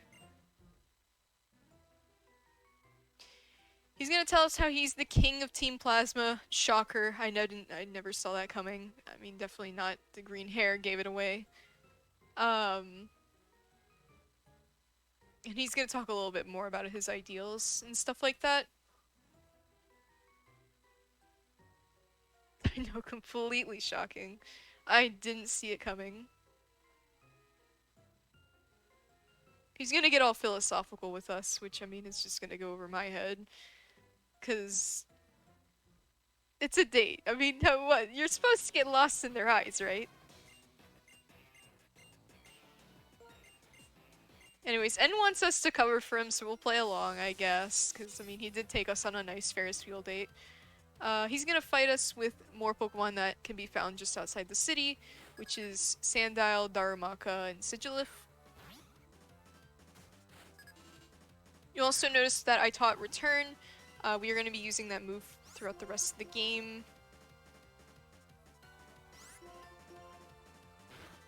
Return is a very good move, especially for this Pokemon. Because Return, oh yeah, he also has Scraggy. Return, as you know, the higher your friendship is, the more base power it is. However, on top of that, because we're a normal type, we get something called Stab, which is same type attack bonus. Return is a normal type move, and because we're also a normal type Pokemon, we get an extra 50% power bonus from that move because we share the same type as it. This is the same with every single move in the game. If you share a type the same as the move that you have, it will give you a 50% attack bonus. This is the same with like dual types. So say you're like a grass poison type. You'll get 50% bonus from grass and poison type attacks. So we're gonna go in this gym. It's a nice amusement park roller coaster here. I always thought this gym was like really cool as a kid. And we're gonna see the most polarizing Pokemon in the Pokemon speedrunning community, Amalga. Now, you either hate this Pokemon or you love this Pokemon. I love this Pokemon to death, but most people hate it that speedrun this game. Mostly because of stuff like double team and paralysis and static, and it has all kinds of annoying moves. However, I still love it regardless. Our puppy's gonna try to learn Roar, but Roar is not a very good move.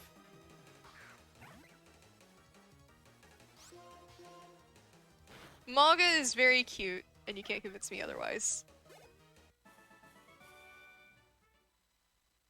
We do have to heal, unfortunately, because we did get paralyzed, and that's not good.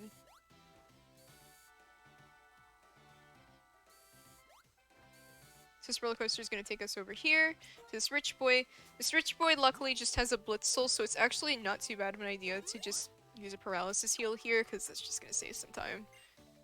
Especially since you outspeed it. You can't outspeed a Malga, but you can outspeed this Blitzel.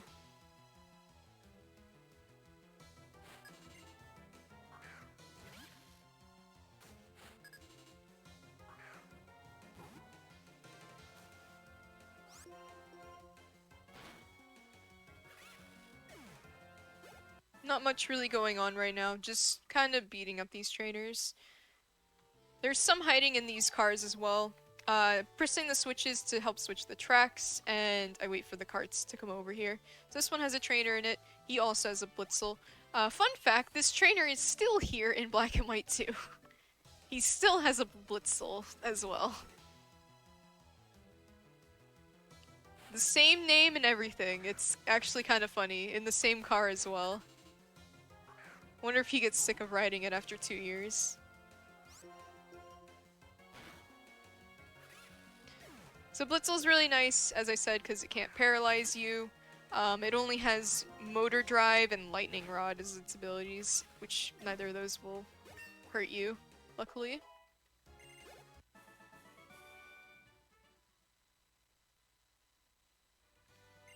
So now we gotta wait for the car. Practice my turn frames.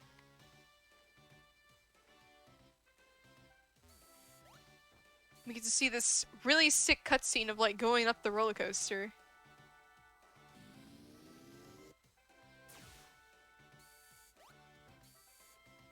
Press the switch. And fight this trainer. She has an Amalga. She's the last trainer we need to fight in this gym before Elisa. Elisa also has a Amalga. Ideally, we don't want to get paralyzed here. It is a 30% chance to get paralyzed by static because static activates if you use contact moves. And since we use physical attacks, especially all that are contact moves, it's usually pretty likely we will get static like that a few times. It is 30% after all. So I'm gonna heal here while I'm waiting for this coaster. Just to save a little bit of time. Use the fresh water as well.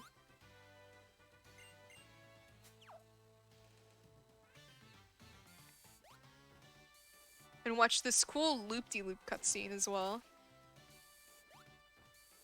I'm gonna go over here and press the switch already, and then we're gonna fight Elisa, who is the electric type gym leader of this game.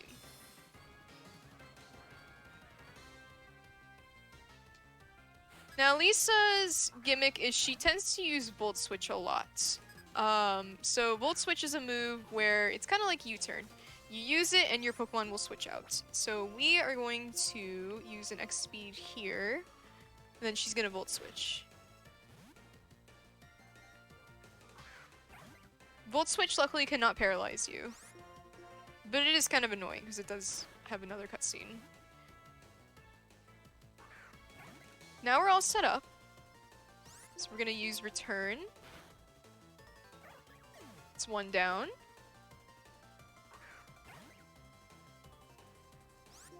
Then we're gonna use it again. Luckily we got no static on Elisa. That is very good RNG to not get it, because Zebstrika will outspeed you if you're paralyzed. Since paralysis is a status that halves your speed. Well, actually, I think it's 1/4 in this game. It's weird. They actually changed it in Gen 7, but it does slow you down. Like, it does cut your speed. You also have a 25% chance every turn that you are paralyzed to not be able to attack. We have the 4th badge now. Just 4 more to go, luckily. The next gym we are going to fight is Clay's gym, which is the ground type gym in Driftvale City. Otherwise, everyone's favorite theme in the game because it's a bop. Unfortunately, we aren't gonna hear it too much, but it is more than White 2 at least. We're gonna wait for this coaster. I thought I had to heal, which is why I opened the menu.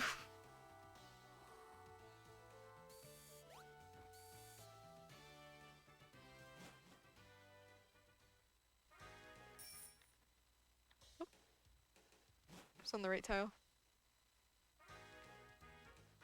And now we're gonna go to this musical, because we are required to do that. Alright. Someone give me puppy or bat. Should I dress with the puppy or bat?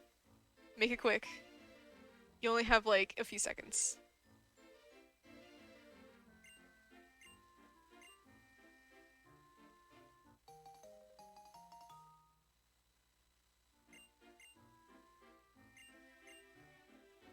Ooh.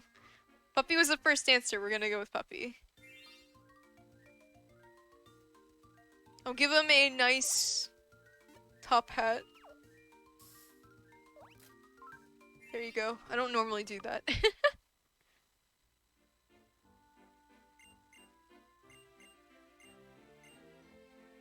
So he's gonna run off. We don't actually have to dress up our Pokemon there. I usually just do it because it's kind of funny. And apparently, like, it does change the text a little bit. I don't know if it actually saves time, but I do it every time now because I think it does. We're gonna get this heartfelt song about how Bianca's father wants her to come back because he doesn't have faith in her being able to be safe and everything, and her whole, like, goal of being on an adventure is just really dangerous. But Elise is gonna step in and she's gonna be like, she can handle herself. This trainer, she can handle herself. And her dad accepts that, you know, I should probably let my 10-year-old go on an adventure all alone out in the wild to do who knows what. Even though I think canonically in this game you're like 14.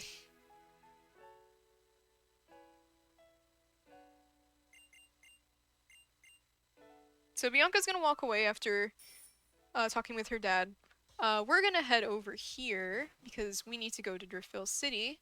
But right before we go to Driftvale City, we gotta fight our rival.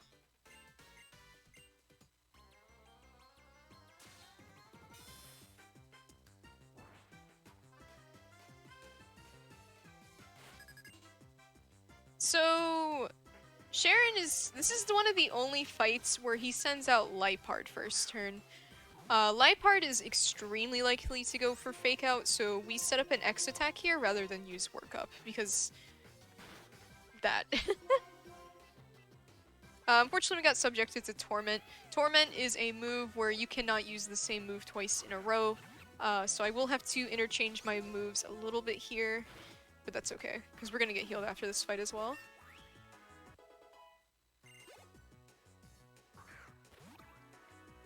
It's gonna send out Tranquil. Tranquil is gonna crit us with quick attack because it's super luck, as I said. 1 in 8 for the crit chances with super luck. He's gonna send out Fignite. And that's Sharon. Our puppy is also going to evolve into a bigger puppy, a herdier now. Because Lillipup has a 3-stage evolution instead of a 2-stage, like most early game Pokemon do. Most Pokemon early game, especially like the ones that are not the birds and stuff, are usually like 2-stage, but Lillipup is pretty unique in being a 3-stage Pokemon, and a very good one at that. If you are wondering why and have seen like a Pokemon Black and White speedrun before, you might know that this route actually used to use Tepig. Now, Tepig was believed to be the fastest route for quite a while. However, eventually it was found to not be faster. What happened was... What did I say? Well, What happened was a Japanese runner called Buster Poke routed Lillipup percent just for some fun. It wasn't really anything super serious. But ended up getting closer and closer to world record until eventually it overthrew it. And now we use Lillipup. Now, if you're wondering where the time save comes in, the biggest one is in Gen 5, there's a thing called the ground shake animation, where if you send out your Pokemon, it will like have a little animation of like the ground shaking and everything. And Emboar has this. It loses a second every single fight, which is a lot of time to lose.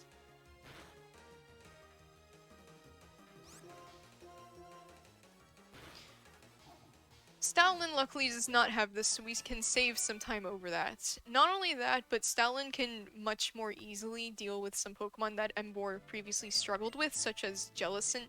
Jellicent was a very big one. There's an Ace Trainer at the end of Route 10 where if you hit her, your run was dead, because you couldn't do anything to Jellicent.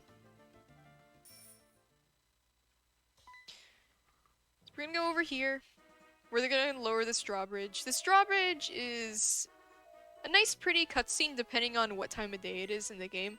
For me, it's evening since my RNG manipulation is an evening seat, so you get to see this nice pretty sunset of the bridge. Which I think is the best looking one, honestly.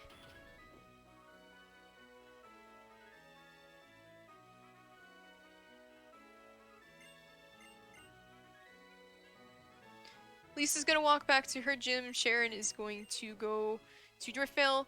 I'm not gonna immediately get on my bike here because there's a thing called audio lag in this game. And if I get on my... Oops. I got a wing. If I get on my bike immediately and then get off... If I get on my bike immediately and then immediately go into a different area, the tracks switching lags the game. So... we don't want that. So you now get this jammin' theme of Driftvale City. Clay is gonna tell us how we made Team Plasma escape because we lowered the drawbridge, and now we gotta take care of it because he's too lazy to do it himself now. So we're gonna head down to cold storage because I know exactly where they are and they can't hide from me. Definitely not like I've played this game before.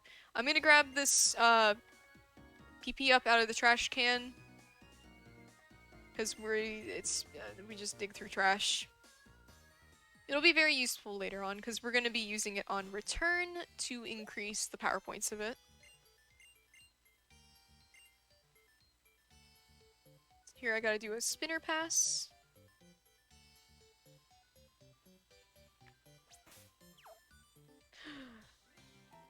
He got me. Well, I failed the spinner pass. That's okay.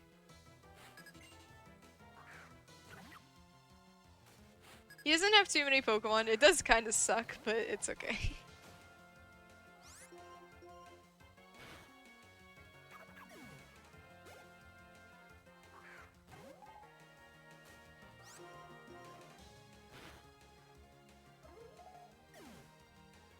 It gives me some time to rest my poor voice. Yeah, quick spin. We gotta do another spinner pass here, but hopefully that guy does not quick spin us.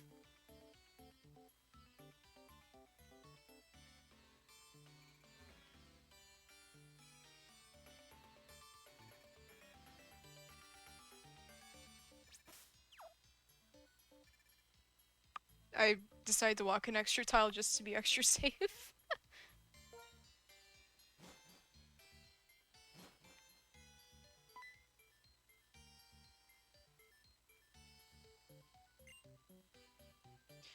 We're gonna come in here and we're gonna see Zinzalon is huddled with Team Plasma like penguins because it's too cold for them.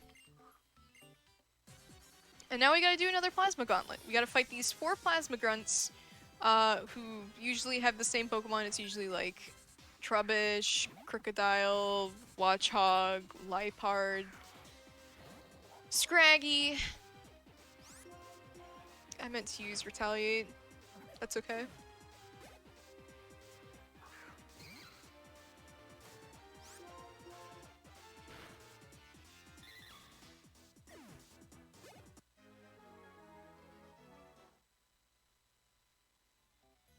Yeah, Gen 5 spinners are...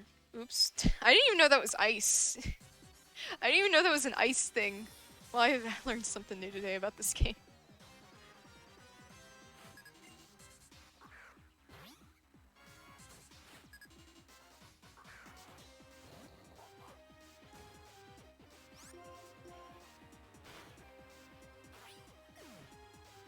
Slowly beating up these Plasma Grunts, though.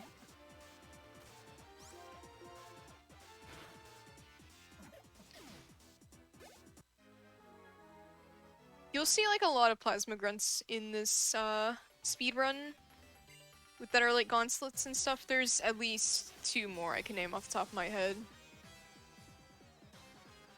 3 more. Make that 3 more. I've figured out another one. There's a lot of them. It's kind of a nuisance, but that's okay.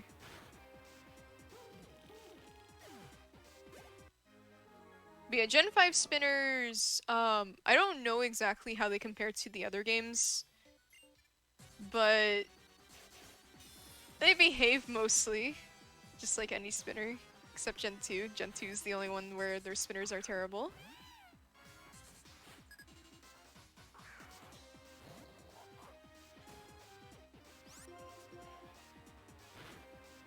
Unfortunately, we got fake outs here.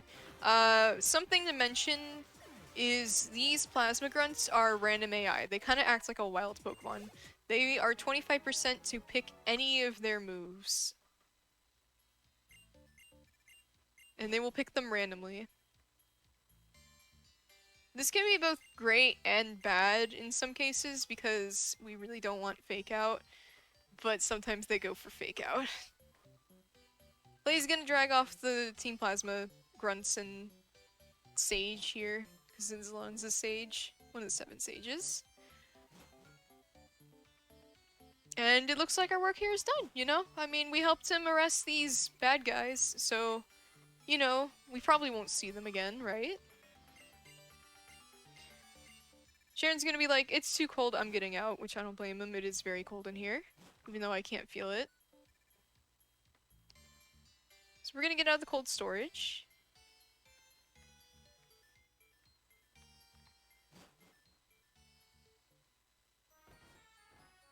And go over to his gym.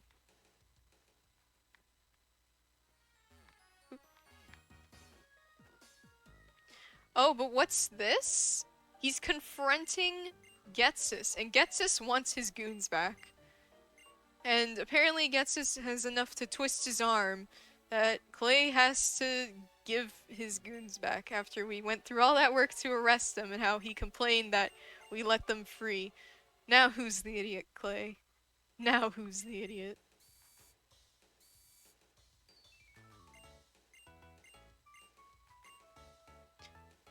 So, it's time for the 5th gym.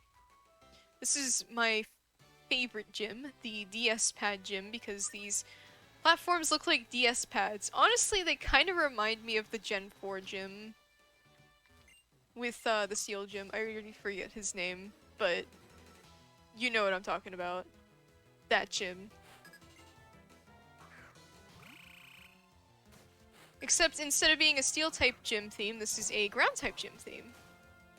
We're mostly going to be steamrolling with Return here. Most Pokemon where we don't have an answer for, it's just Return. Click Return and be done with it. Strilber, Return. At Palpitoad, Return. Anything else, just Return.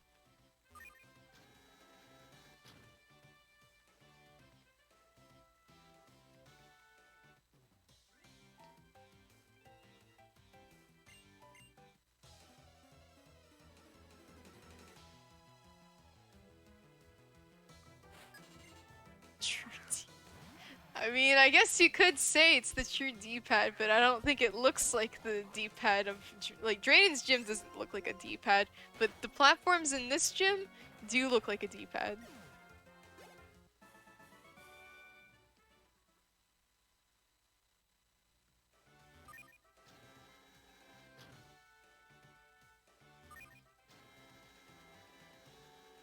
So we got one more trainer to fight. Pretty short gym. Not too long.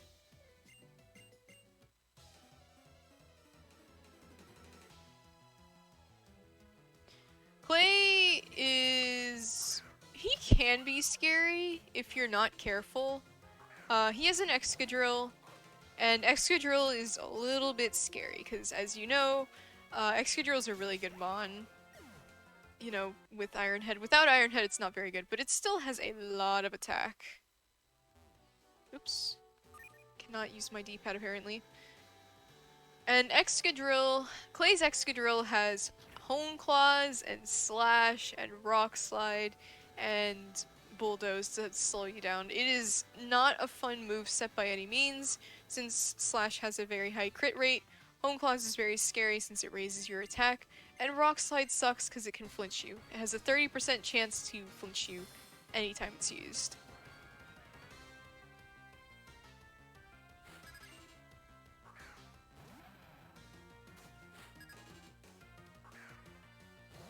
So we're just gonna return this Gator, because we don't want to deal with it.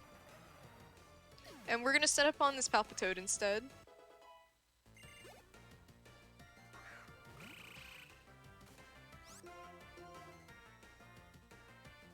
Luckily I used Aqua Ring, so this means the Drillbur, or not the Drillbur, sorry, the Excadrill is more likely to use Bulldoze here, which can save me a bit in some cases. I do outspeed it. If I crit it, that'd be fantastic, but it is a 1 in 16.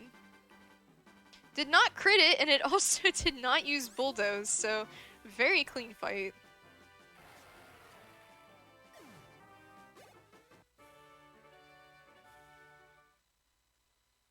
I don't think I've ever not gotten Bulldoze there, unless I crit it. Now we have the 5th gym. Just 3 more gym badges left. Starting to breeze through this game some more.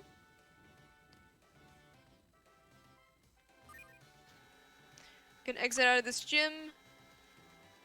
I do like the background of this gym because it has like a lot of fossils. I think it's really cool, but I do like Black and White 2's design of this gym much better.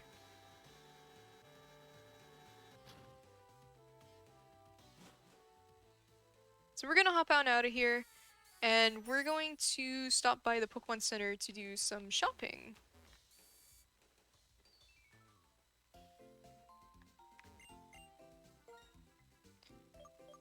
So we're gonna buy some super potions, a full heal, and some max repels, and that is all the shopping we need to do, hopefully, for the rest of the game. If we need to do more shopping, I will go and probably get healing items, most likely.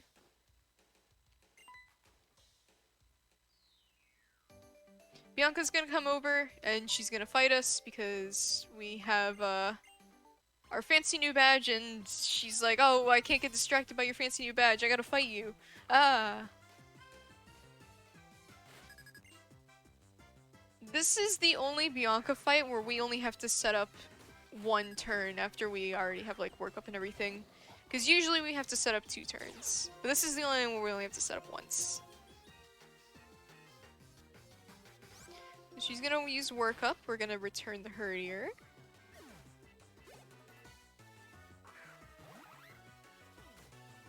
Return the Duat.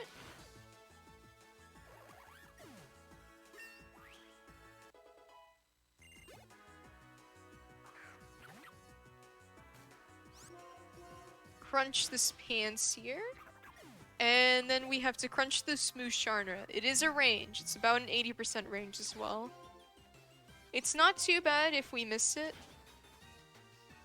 Okay, we didn't miss it anyways.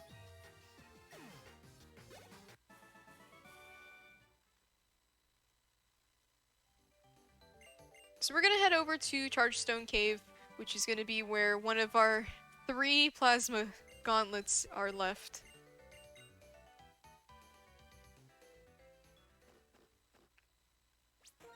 Use a max repel here.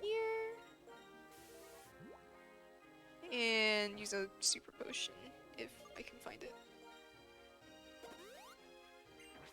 I don't really need to heal, but I am gonna heal just in case. It's not a trader, I don't think. Turn. It's a spinner. I don't trust that.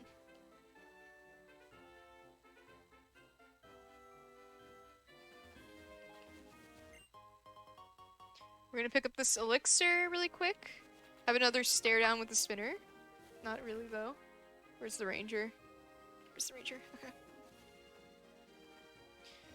I just kind of waited there because I really didn't want to hit the ranger, because the ranger walks on a Seth path, and sometimes I have hit that before, and it really sucks when I do. Because rangers are very slow. But I think that one has an Amaga too. So there was a Galvantula web in front of the cave, and Clay just got rid of it. He's gonna give us the TM that we were supposed to get after being the gym over here after clearing this web. So now we can go through Chargestone Cave to Mistralton City, which is where our 7th gym badge will be. Or no, not 7th, sorry, 6. We're gonna encounter N in here, no surprise. He's gonna talk about stuff. We're gonna agree with him, just smile and nod and stuff like that, you know.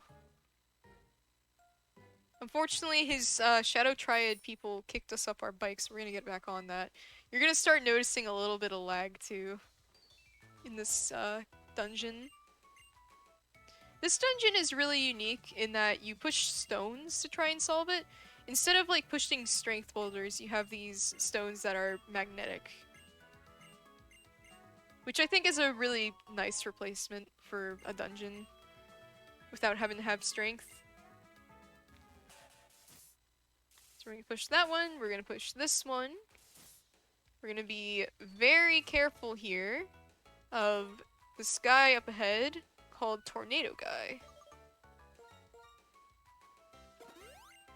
Do that.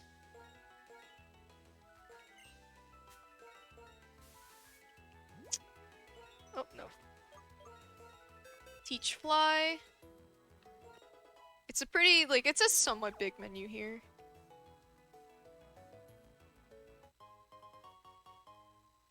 Pick up this hidden elixir. Be careful of that!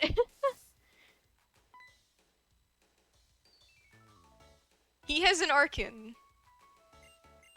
Which is ironic, because I see an Arcan emo in the chat. So we're gonna go over here, the Shadow Triad's gonna take us across, or escort us across this bridge. How nice of them, but they kicked us off our bike again, so we gotta get back on it. That lady can fight you.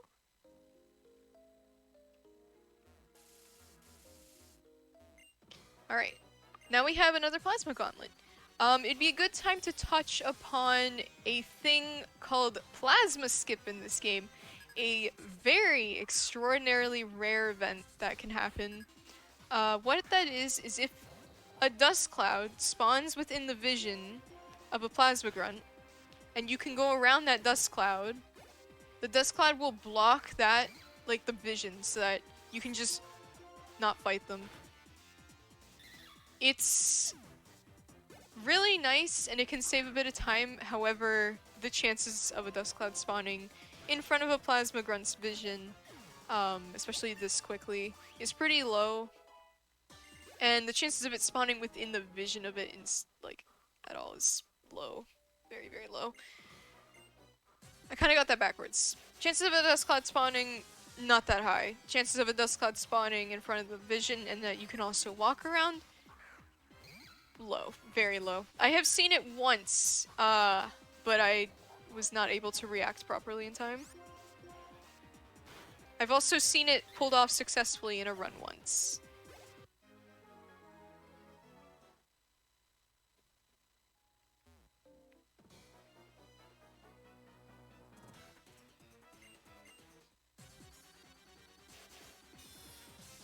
There's not too much to talk about during this section. It's mostly just kind of enjoy the nice plasma grunt music.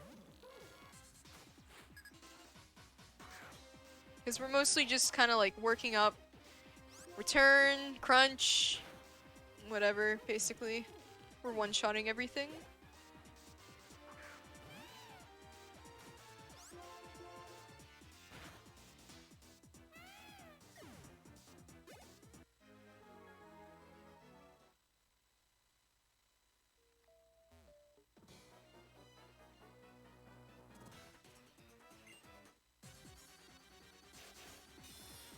We will fight N at the very end, which is nice. Because I love N. I love his character.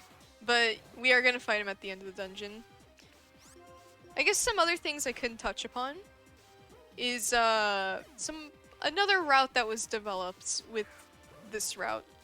If you've seen a speedrun of this game, you might know of a route called Sock. And no, this is not one of those jokes for those with a dirty mind like me. It is literally an actual route that competed with the Lillipup route. Unfortunately, it was found to be slower, but it was believed for some time that it was faster. It's a pretty interesting route. You get a sock right outside Not Green City. And you use it for like Lenore and stuff, and it's pretty good, it's pretty powerful. Most one-stage Pokemon are pretty good.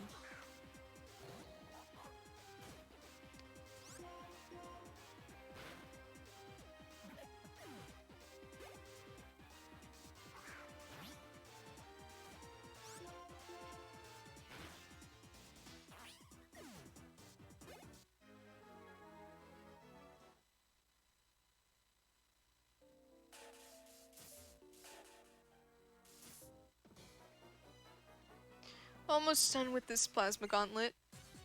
My throat is very dry.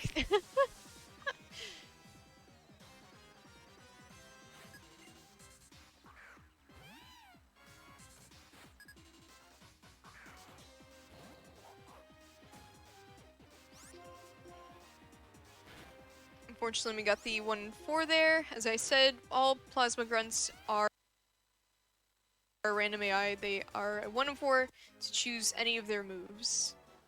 And usually I don't hope for fake out from the life parts. We did not get the Plasma Skip, not Plasma Gauntlet. We are doing a Plasma Gauntlet. We did not get Plasma Skip, though that was to be expected. It's very unlikely to get it. And I have only seen it once.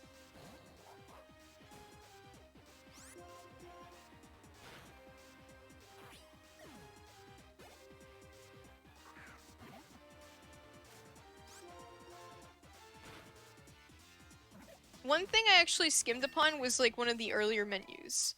So if you notice, we actually got a lucky egg earlier in the cave, and the lucky egg is an item that doubles the experience of a Pokemon. And if you're noticing, we're gaining a lot more experience now with this lucky egg equipped.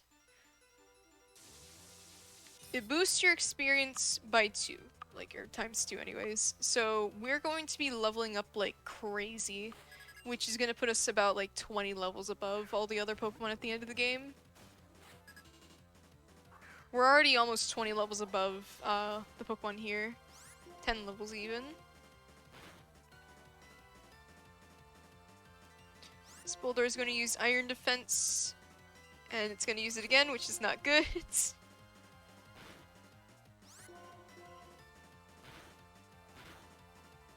And it crit me.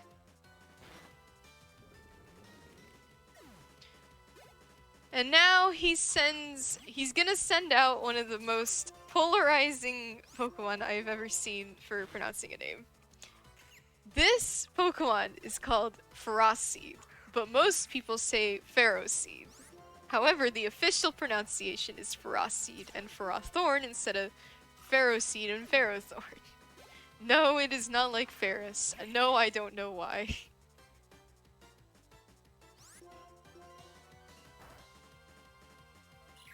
But the official pronunciation is Ferroseed.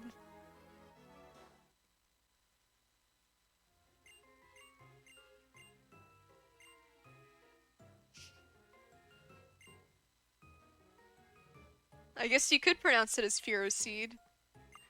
Be kind of weird.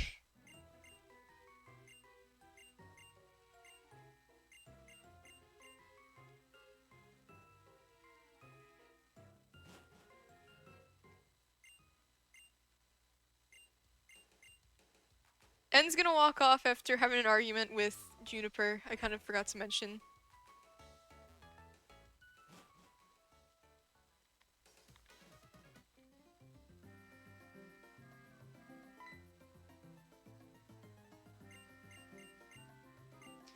We're gonna encounter, Juniper's dad. Who I already forget the first name of because I don't read this game right now. Cedric Juniper. He's the dad of the professor. You don't usually get to see family members of professors that are like parents and stuff, so this is kind of an interesting take. But he's gonna go off on his own.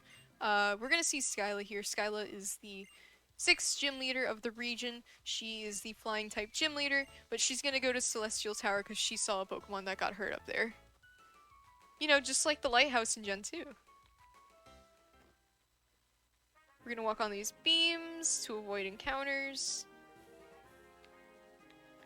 And then use a repel here.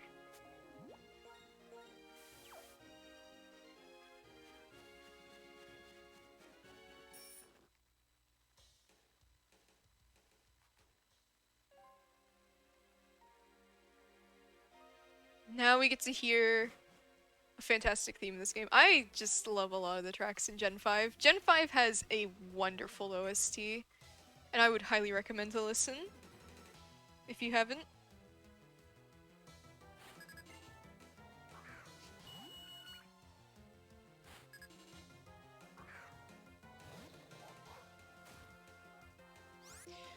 You get an LGM, which, if you haven't, you should definitely look up Behiem's anime cry. It is very funny. You won't be disappointed.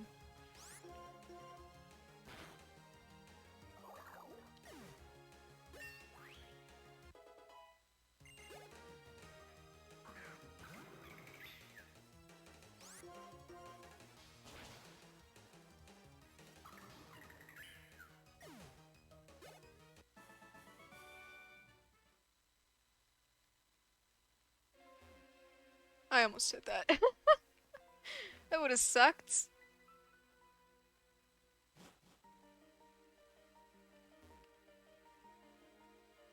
Oop. Messed this up.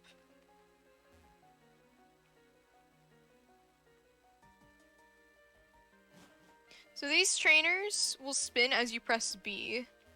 At least, floors 2 and 3. The Ultra Beast anime cries are pretty funny. But BM.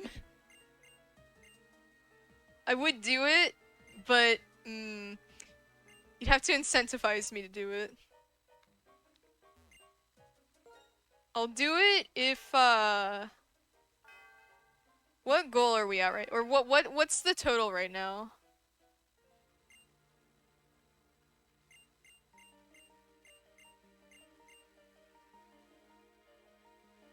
There's not gonna be marbles.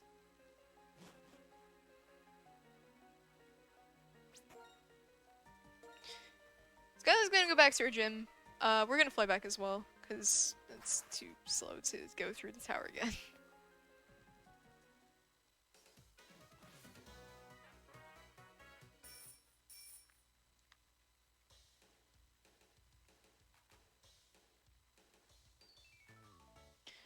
And we're going to go into the safest gym I have ever seen. There's definitely nothing wrong with it.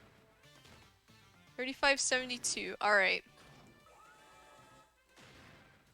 If we get to 3600, I will do a BHM anime cry impression. I will do my best. I can't guarantee it'll be good.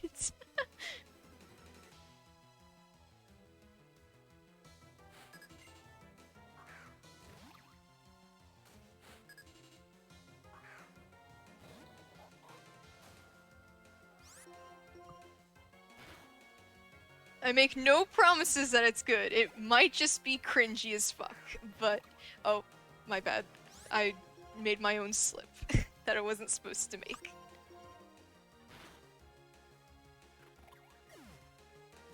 Might be cringy as frick.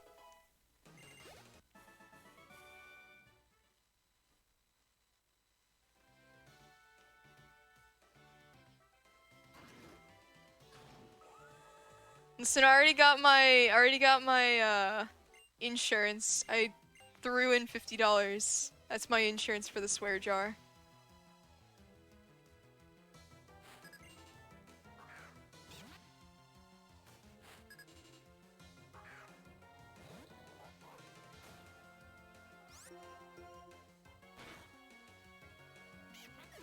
Ooh, I'm actually low on returns, so I'm gonna crunch this.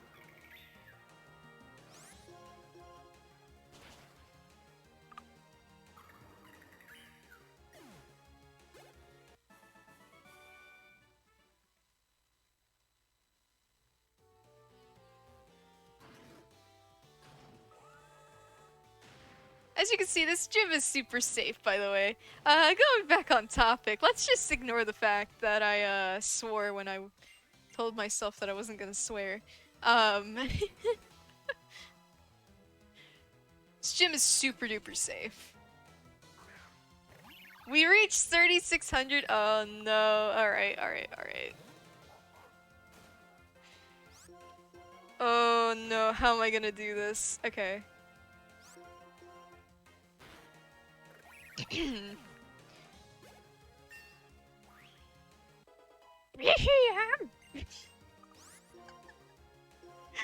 So bad.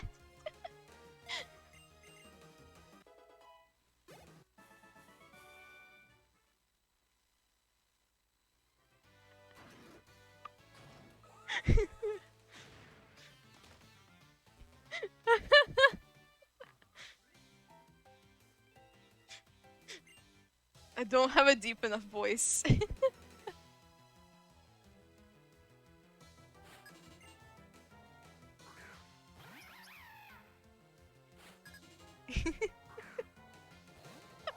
I tried.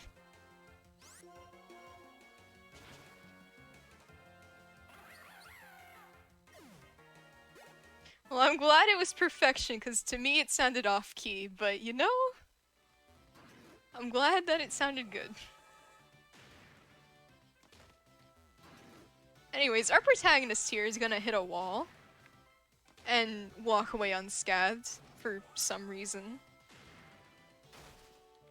I don't know how. I did say I'd attempt, but I wasn't expecting it to be a good attempt.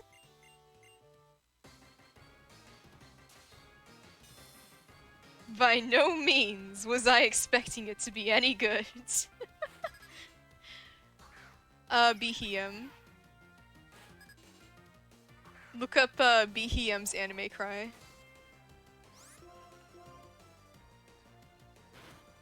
Ooh, that hurt.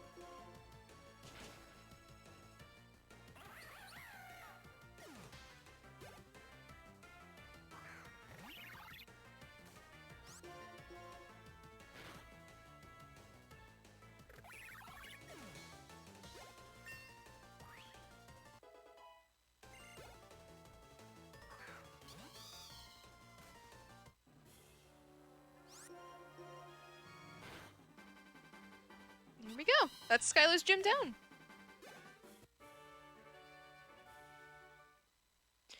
Which means we now have our 6th gym badge, which is just 2 more to go. I don't know if we're gonna manage to get 2 of the badges in an hour. I mean, I don't know about you guys. It took me an hour to get 2 gym badges to begin with.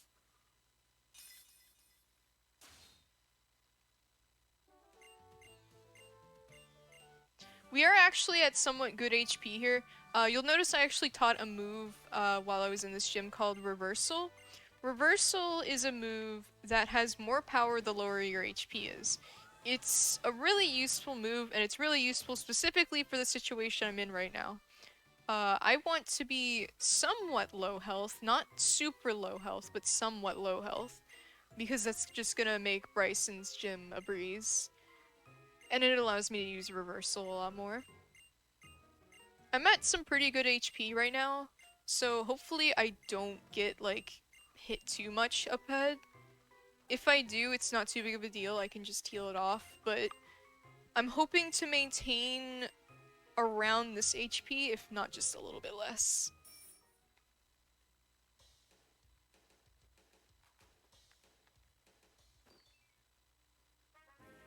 Once again, walking on these beams. Getting another cross-transceiver call from our mom. What a nice mom, checking up on us. It's only been 2 hours, but she misses us, apparently. Going to max repel here, and then use this, which is an elixir, as well as use this PP up on return. Thankfully, I did not use it on Crunch, because I have done that a lot recently. Sharon's gonna come up. We both have the jet badge, and now we gotta fight, apparently. Because that's what happens.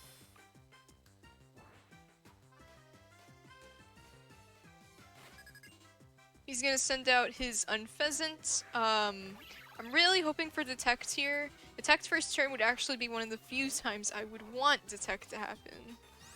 So hopefully he goes for it. He did not. He went for Taunt though.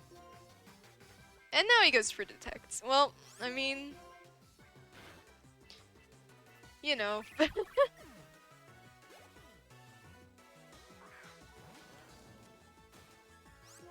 At least we didn't get hit.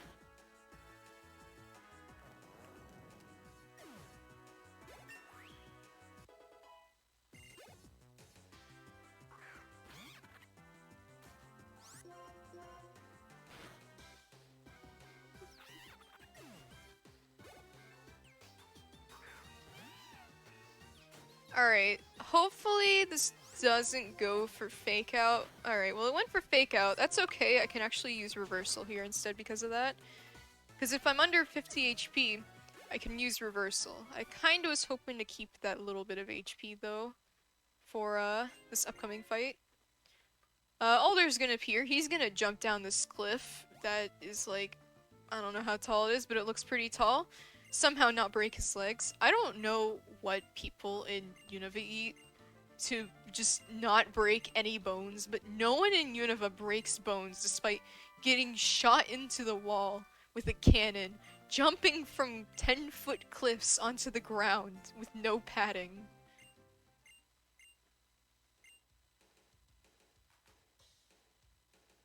And just narrowly avoiding death from a bridge.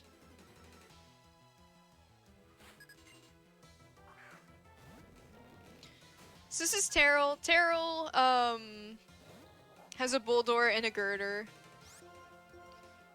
Hopefully he's nice. This is not HP I really want to be in, so I'm gonna be careful here.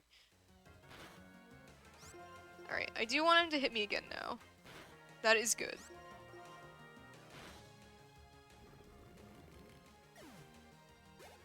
This is good HP. 36 is very, very comfortable HP.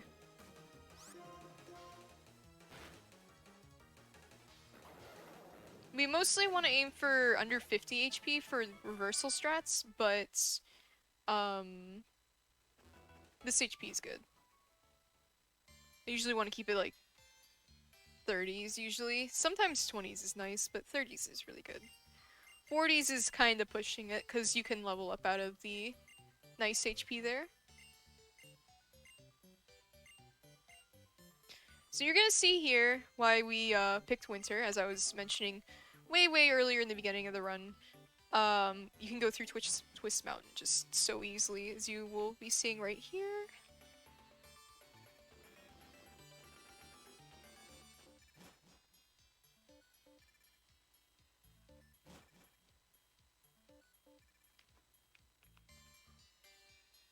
And that's the end of the dungeon. This dungeon is a lot longer without those slopes. You're mostly supposed to like twist around in these different rooms, and it will take a lot longer to get through. Not to mention there's trainers just everywhere, but in the winter there's a nice snow slope that you can just go down and shortcut through this. Because Gen 5 has seasons, which I really didn't explain too much, but yeah, seasons will change the overworld depending on what season it is. Fall has leaves, which can sometimes allow you to access places. Winter has snow slopes as well, which will sometimes allow you to access places. I messed this up. Spring, like, the snow is usually melted. Same with summer.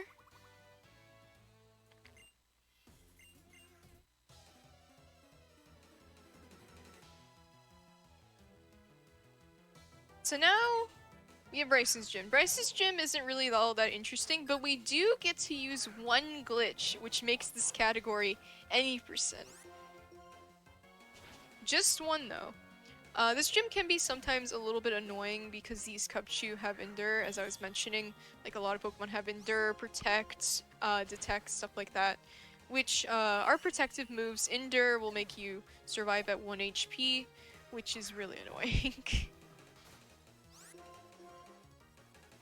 Just like that. Means I have to use another PowerPoint.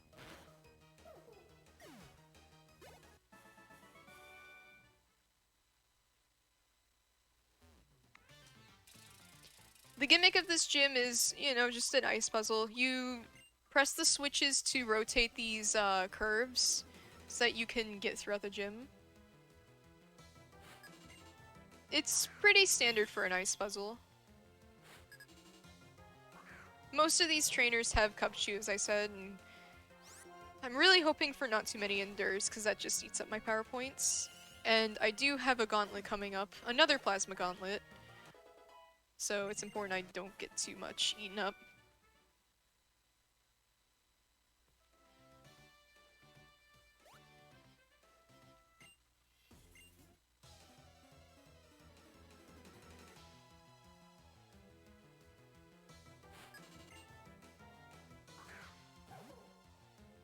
Here's another Cubchoo.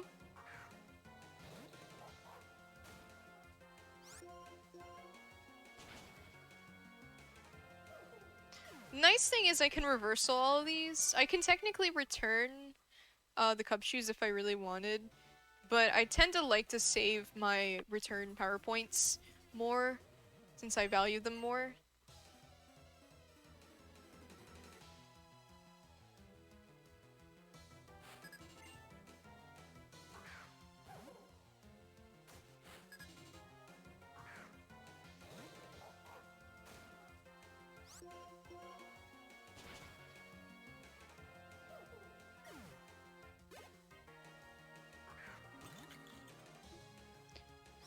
Pretty standard gym. Not really much to say right now.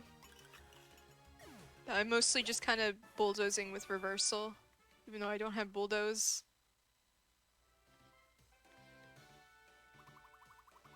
Press the switch right here to turn this.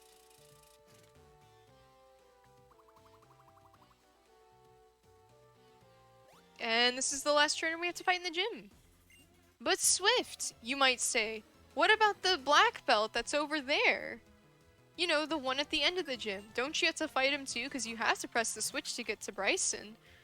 Oh, my very confused viewer. I don't have to do that at all.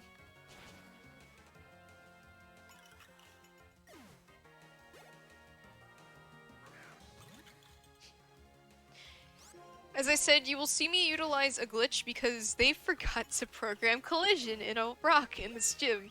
And that allows us to skip the final trainer of the gym, as well as press the switch, which obviously saves some time.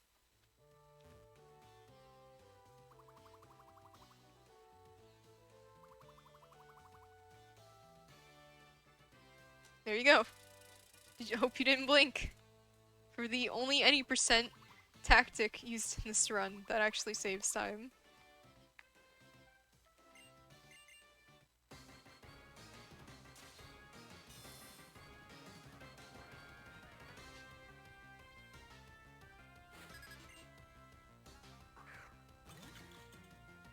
Now we got Bryson up ahead.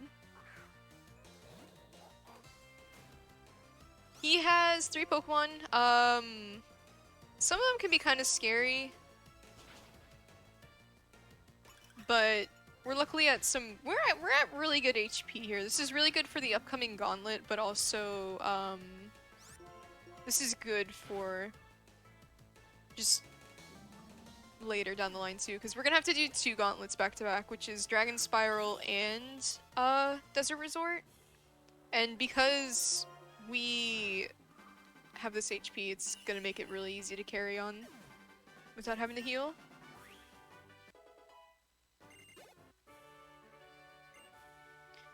And now we have the 7th gym badge. I know, it was only like 5 minutes since we got the last one. We just have 1 more to go now.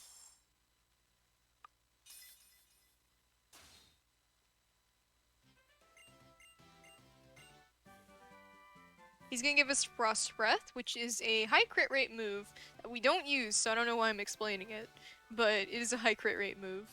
Actually, I think it always results in a critical hit.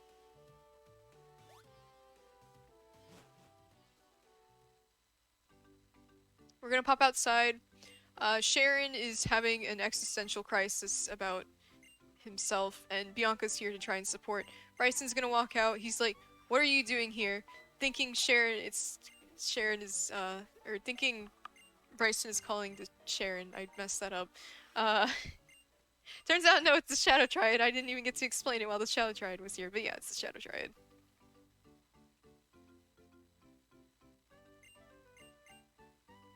So now we go to Dragon Spiral.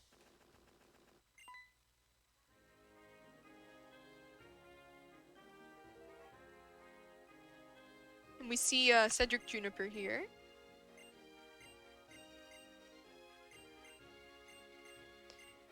They're talking about how there was this, like, thing that happened in Dragon Spiral and that we should go investigate. Because Dragon Spiral was originally not accessible because it was, like, above a body of water. You couldn't really get in there because it was all sealed off with the wall and everything. But Team Plasma has gone and built a bridge into it. So now we can get in. Since they're hoping to revive the legendary Pokemon for N to use.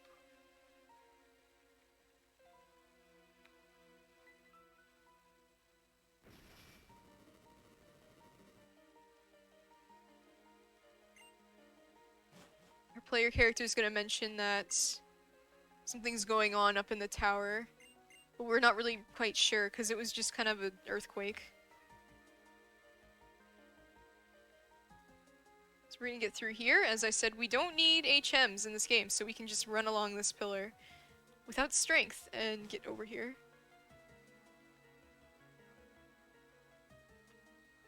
But Swift, you might say.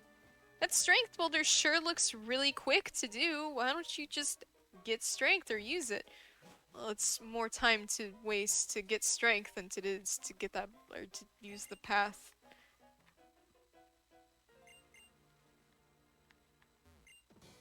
Anyways, this is our... I don't know how many Plasma Gauntlets there's been now. I think this is like the 4th one. We still got 1 more after this too.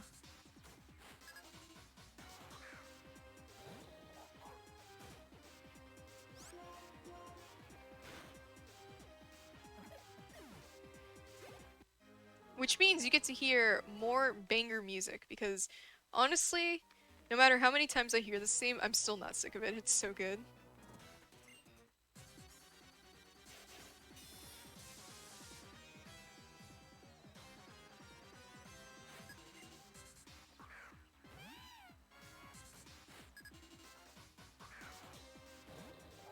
Shoutouts to Wartab for Lipard, by the way.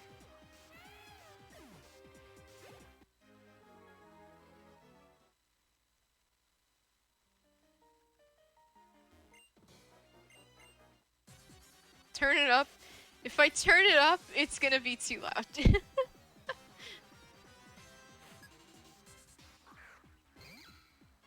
Mostly because, physical DS, you know, physically turn up volume is really hard with the slider on the DS.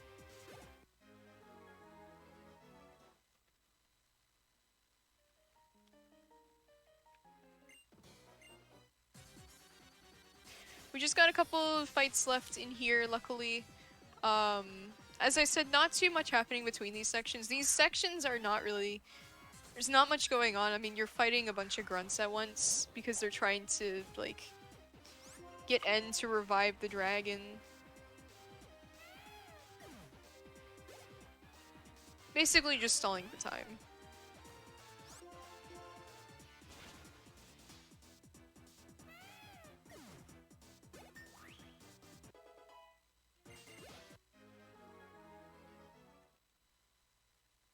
We only got about 5 more fights, though.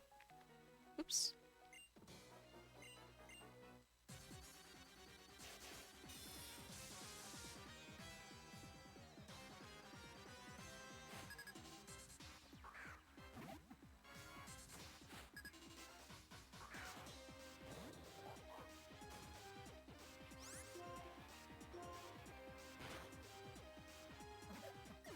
Oh, I didn't change anything on the game.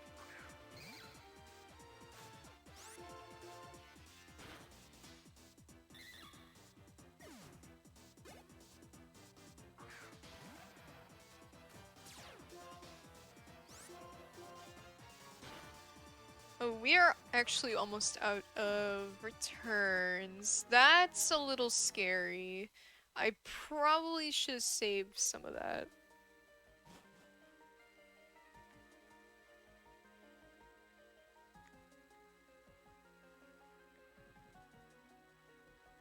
This might make my PowerPoint management a little bit weird coming up, but we'll see. Anyways, the only reason that you should play white version is for this line.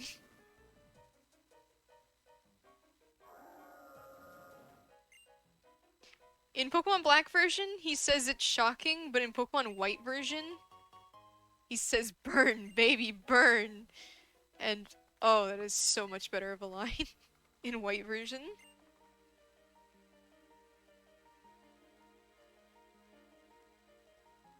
So these Plasma Grunts are gonna stop us, surround the player character and just take them head on in a bunch of fights.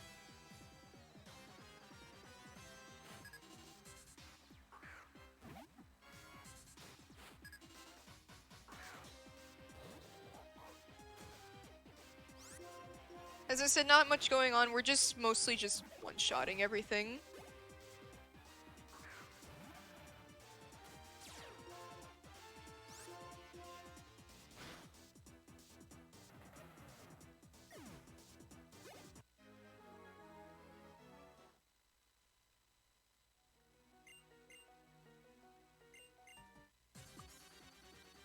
So how is everyone's day today?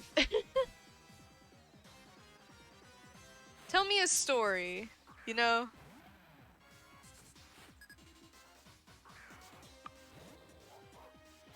We'll be like Mad Libs or something.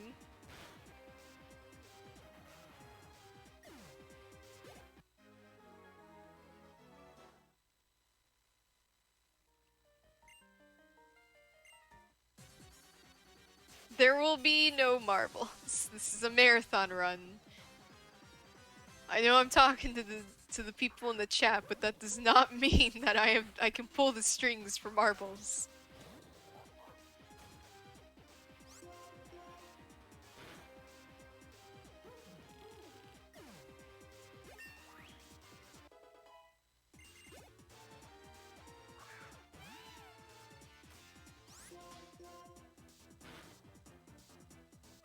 Once there was. Will I be playing Pokemon League of Legends? No, I will never touch that game. Post-runs incentives are gonna be up to the people who are messing with the schedule. I am looking at you, May. Corvin May.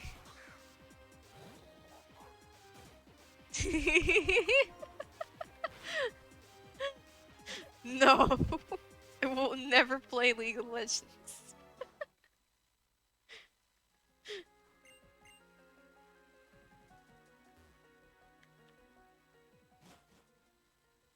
Do I have time to read a donation? Yes, go for it. Okay, so this was from quite a bit earlier, but we got a $28 donation from IB saying, "Be helium." Thanks so much for the donation. Appreciate it.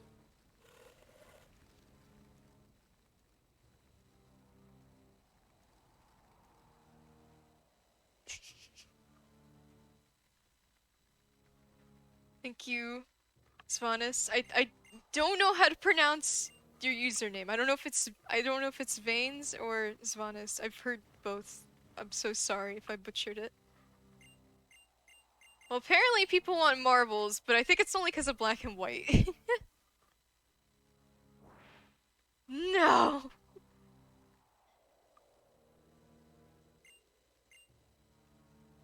It's fine.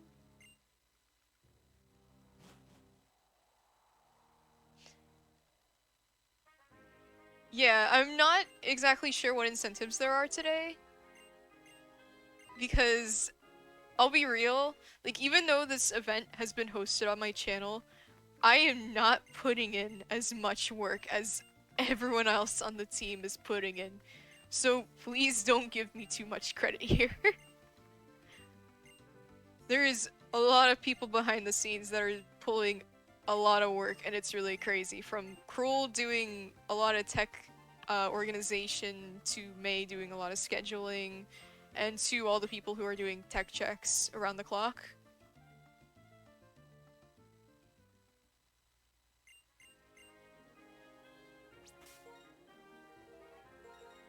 Anyways, we're gonna fly to Nimasa City again.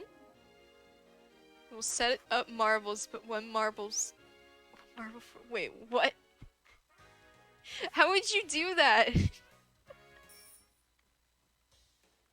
Can you do that with custom... Like, can you do custom marbles? PSR diversity, kinda cool people. You know? I kind of agree. I don't know why. It's just something about them.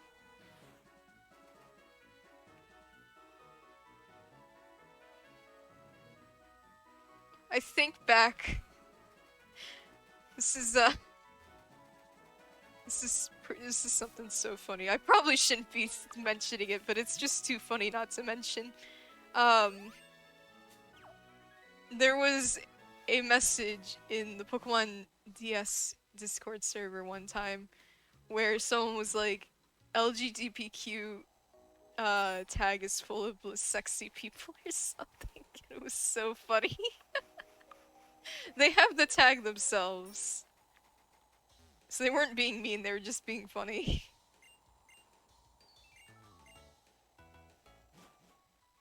And honestly, true.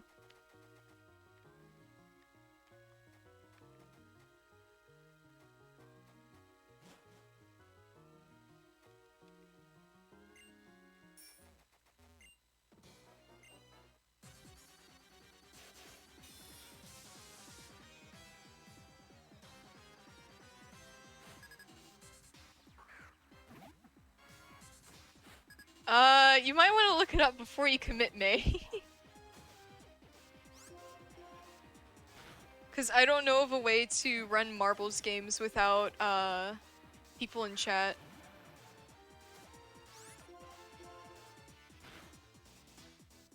True, TJ, true. I meant to reversal that.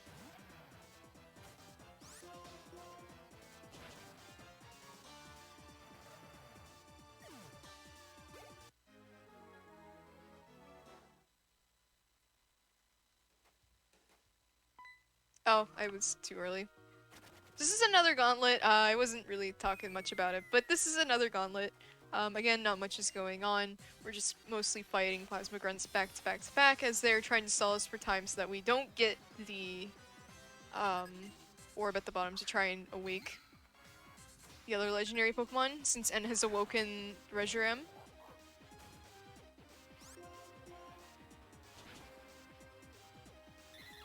Dude, May is correct.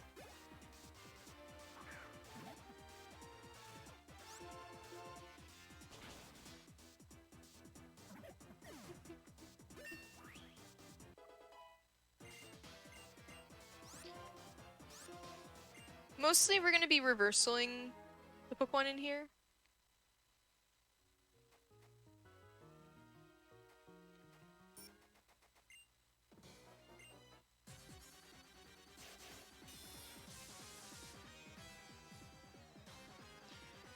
Well, I'm trying to think. I probably should be thinking of incentives right in the middle of the run, but you know what?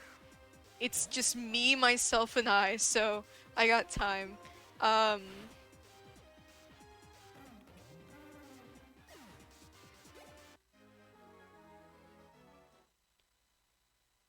May!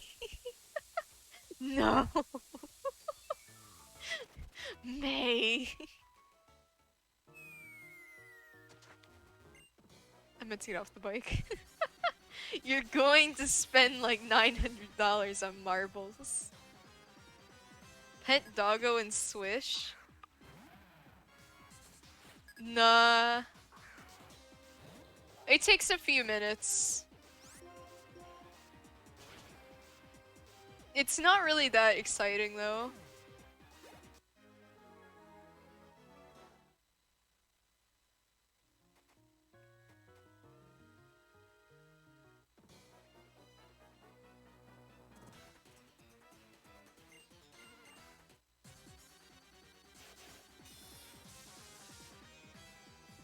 How would you label all the Pokemon marbles? Is the big question. If you were to race them all. Are you just gonna attach, like, tape to them or something?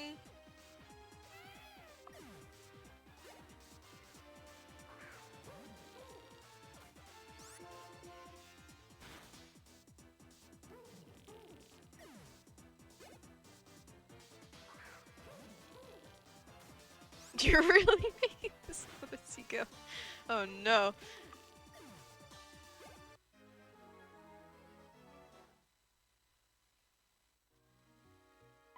Oops. Dude, wait. Poke Clicker speedrun.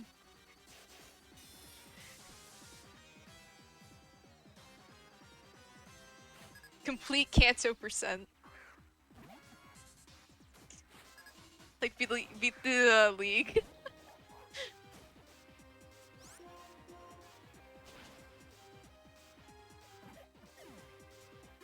No, you're allowed to use an auto clicker. But Poke Clicker speedrun beat Kanto League percent.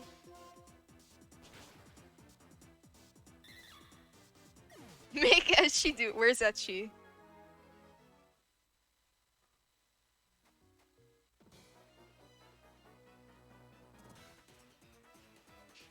Oops, I went to match. I was trying to rest my hands.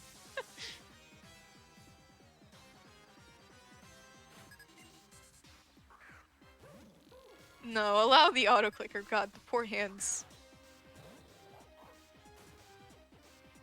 24-hour stream. Oh my god. These are crazy.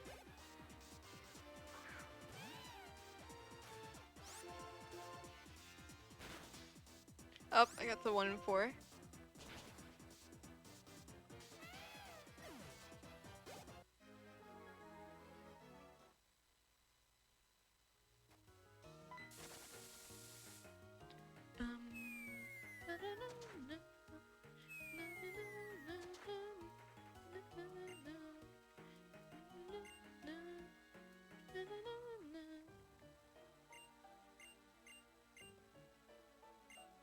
I mean, I'm just literally throwing ideas out there. If you want to add more to the schedule, although that also means more work. And then that also means someone has to stay up later for tech check. Why is Marvel's 8 gigabytes? I don't know.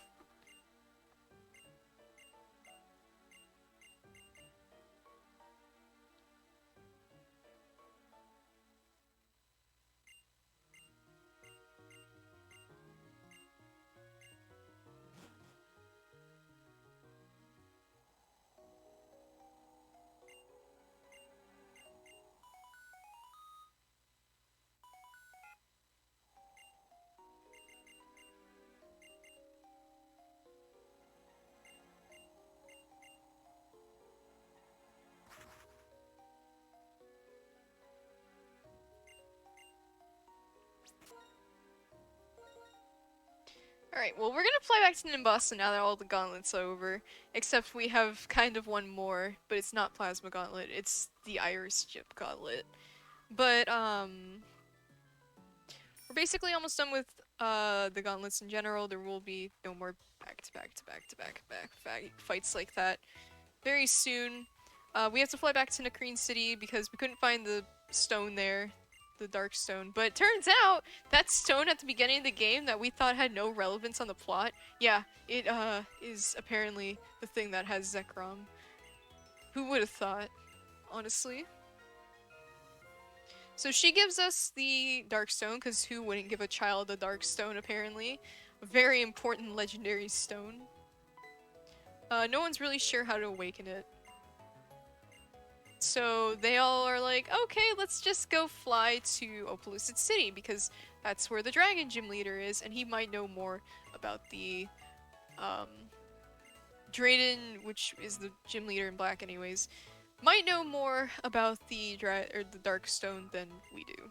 Iris is also the Gym Leader, but only in white. Drayden is there in Pokemon White version too, though. I meant to heal. Before I go to there, I should heal, because we're gonna fight another rival. Oops.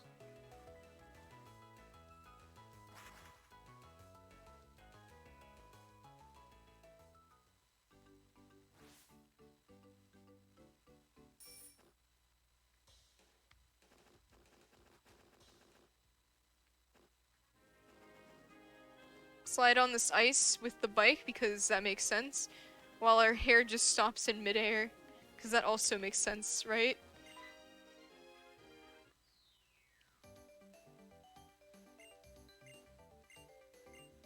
How dangerous. This is what I'm talking about, man. All the Unovans in this region are so dangerous. They bike on ice, they get shot into a wall with a cannon, they jump from 10-foot cliffs. What don't they do? Anyways, this is another fight we have to work up twice, mostly because of Samurott, which is pretty bulky, admittedly. And Intimidate will do that. As you can see, we are very high level compared to everyone else. Her ace, which is the Samurott, is 12 levels under us.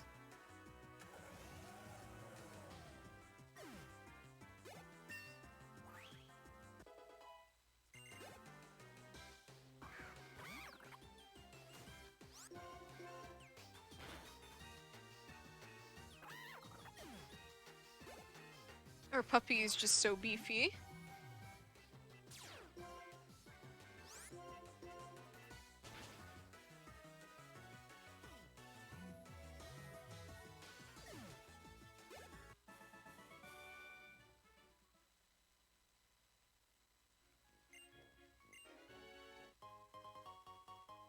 She's gonna give us a full restore, which is actually kind of handy. Full restores are pretty nice in this game, especially because of the Elite Four. It's really nice to have like large healing items for the end of the game. We don't really have a lot because usually we start using the hyper potions pretty early, and because we don't make any more shopping trips, The only hyper potions we have is the 7 we bought in Embasa. So it's really nice to get like a full restore. But also because one of the Elite Four members can burn you with Flame Body.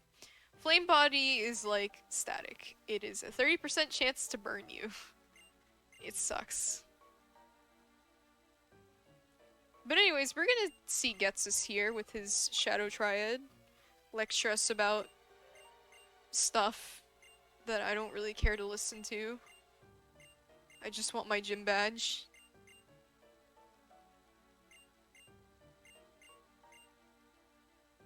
He doesn't think we're gonna succeed. So he walks away, and the Shadow Triad disappear like ninjas.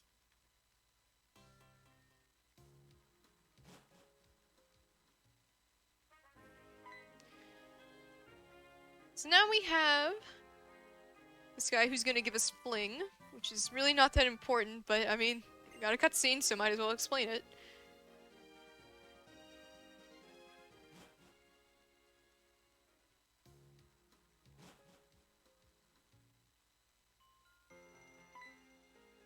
And now we're in Opalucid City. Opalucid City in Pokemon White, as I said, has this very rustic vibe. Pokemon Black instead has a very futuristic Opalucid City. It's all like very techno themed. It's pretty cool, and they both have very different themes. Pokemon Black's Opalucid City is more like upbeat and energetic, while Pokemon White's is very calm. They're both super good. And the gym leaders are different. This is still carried in Pokemon Black and White too, where the towns are different depending on which version you're playing. Yeah, Pokemon Black also features the Sparkle Lantern. It's kind of crazy.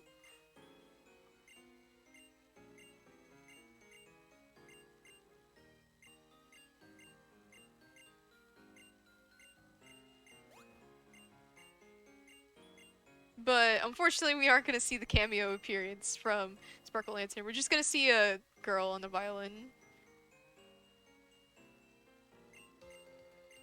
I think it might be a flute. Is this a good time for a couple of donations? Yeah, go for it. Okay, we got a $20 donation from Away FC, who says, cool event and a good cause. Thank you so much for the donation.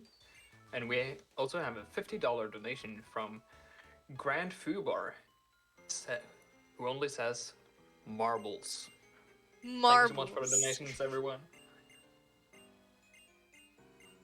Thank you very much, Svanis, for reading them.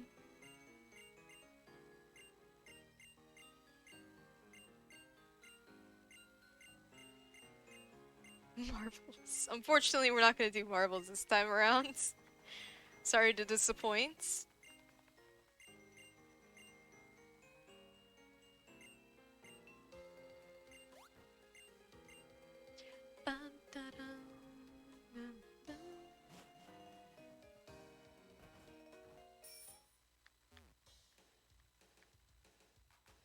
Alright, now comes a pretty long gym. It's a gym that overstays its welcome. This is Opalucid City Gym. It is home to Drayden and Iris's gym. It is way too long, way longer than it should be because of how much you have to do.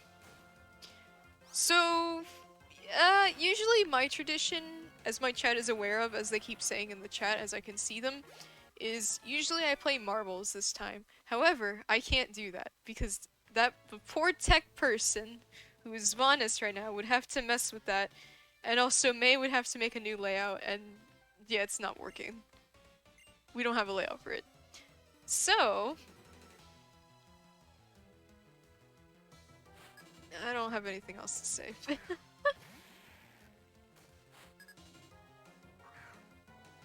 We can make up a story.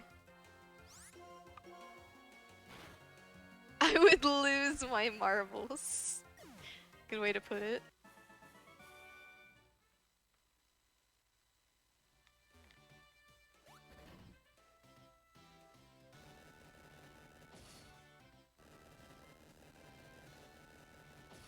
Actually, you know what?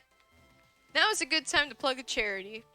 If you're enjoying this marathon, it'd be really cool if you could consider donating to the cause, which is to Outright Action International, who helps fight for LGBTQ plus rights, which has been it's been a problem in today's age, which is really upsetting and sad, but I'm glad there's charities like these who help fight for that. It's for a super good cause to help, with discrimination, stuff like that. Making sure that the people who do identify under that are getting the correct care they need.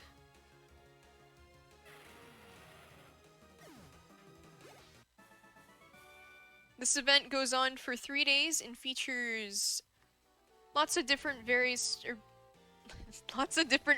Wow, I sure can English. It features lots of different runs from various people on the team, mostly the PSR Diversity Twitch team. It's really cool, it's for a really good cause, and what better yet than to do it during Pride Month, you know?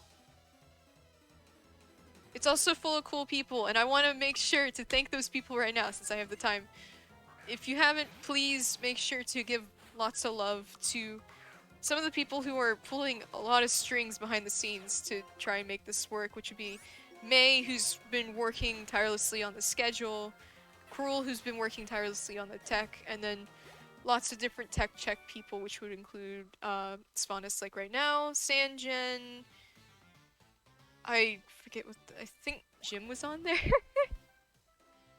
There was multiple people, I just forget them. But there's a bunch of different people who are around the clock right now to work on the tech and make sure that, this event works well. And obviously, a huge thank you to all the people who are running at this event to help for a very good cause.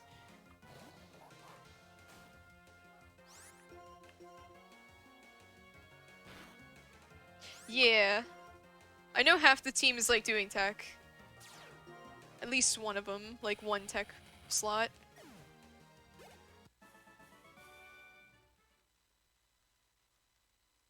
And it's really cool. They're making sure that everything works somewhat smoothly. I mean, this is our first rodeo, but so there will be some hiccups, but I think it works pretty well.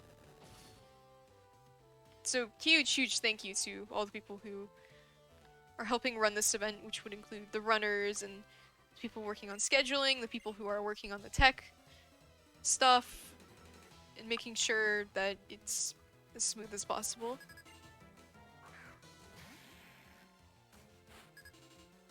Please be sure to follow all those lovely people.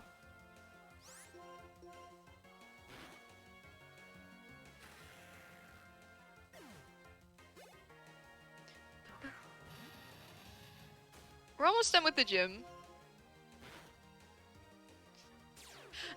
This event came to fruition at the beginning of the month, this month. It was admittedly a little bit last minute planned, but there was a few people on the team who really wanted to make it work, and they wanted to host it on my channel, which I was fine with.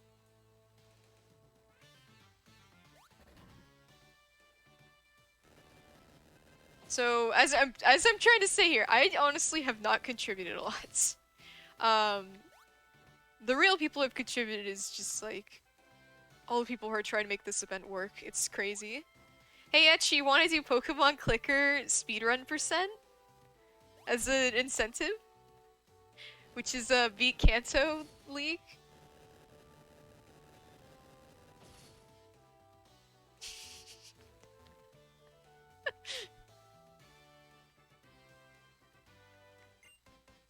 But yeah, there was a lot of planning and there was a lot of organization and planning and effort put into this to make it work, and I really have to thank those people, especially May and Cruel, who were working really hard on getting everything together. That is true, but Actually, we were trying to think of incentives for what to do for like charity and stuff, and I thought Poke Clicker speedrun. So, but May was like, ask Etchy, and I'm like, okay. So now you're here. So Etchy. Poke Clicker speedrun percent as an incentive?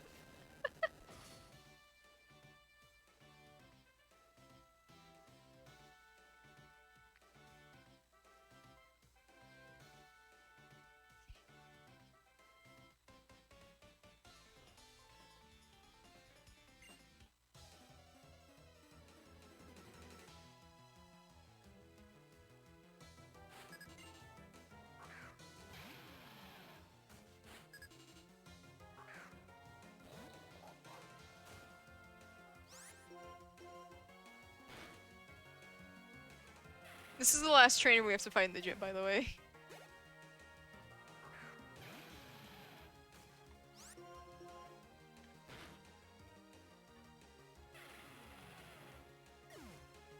And luckily we're at fairly good HP, so this should be a pretty clean fight.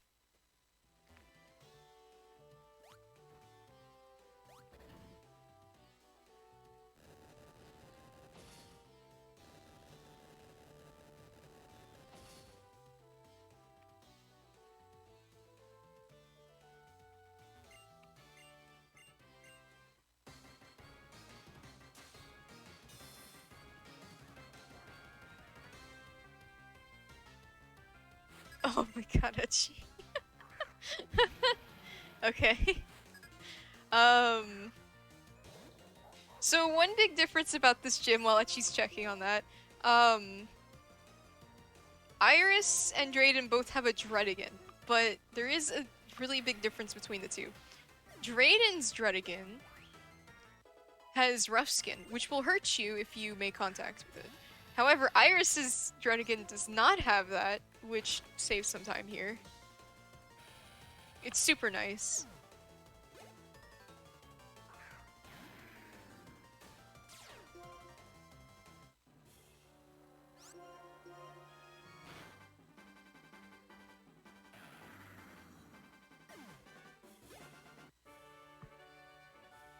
Now we're done with the 8th and final gym.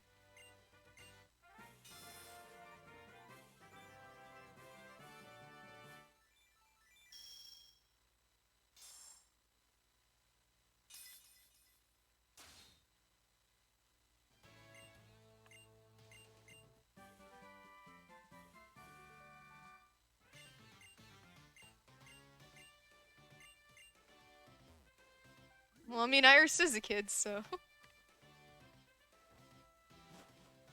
Anyways, we're gonna walk out. Professor Juniper's here.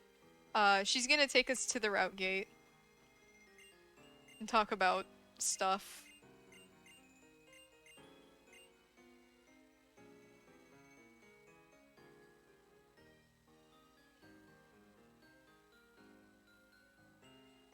She's gonna ask us if we regret our journey.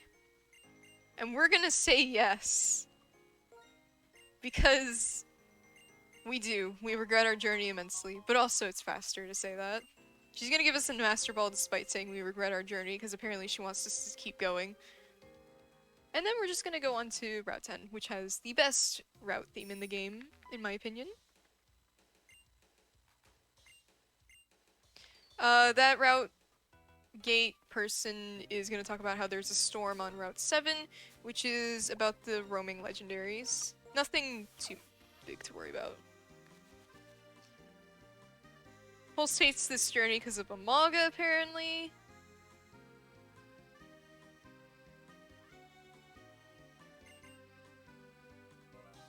Sharon's gonna come over, he's gonna ask us if we're gonna confront the League, and we're gonna say no, because it's faster. He's gonna say now's not the time for that.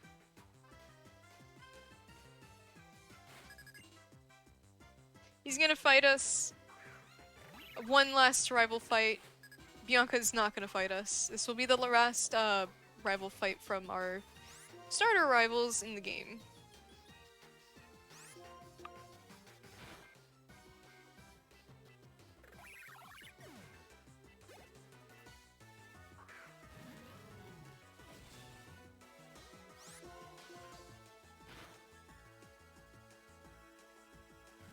Not much to say here, just pretty much sweeping his team, work up, return.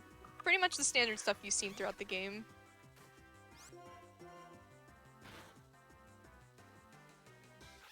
He is gonna fully heal us after this fight, which will be very good because we're about to fight the Elite Four. And this game is pretty interesting with its Elite Four. I will explain it more when we get there, but I do want to touch upon this because I love talking about it.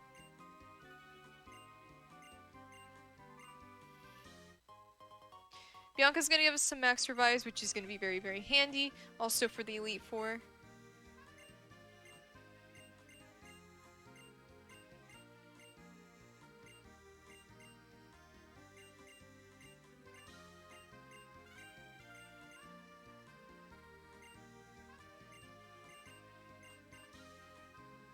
And we're gonna do a Spinnerman up here.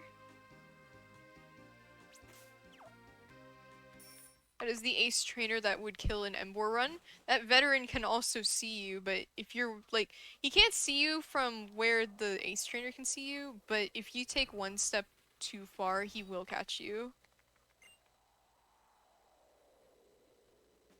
And now we go through the route gates on the build-up to the Victory Road.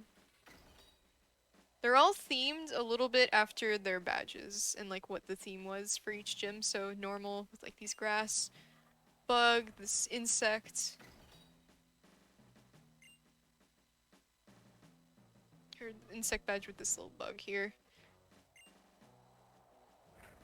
You get the idea.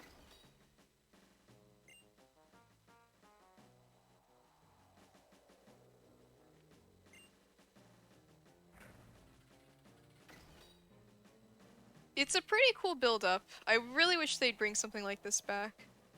They add instruments into the theme for Victory Road 2 as you go farther through the gates.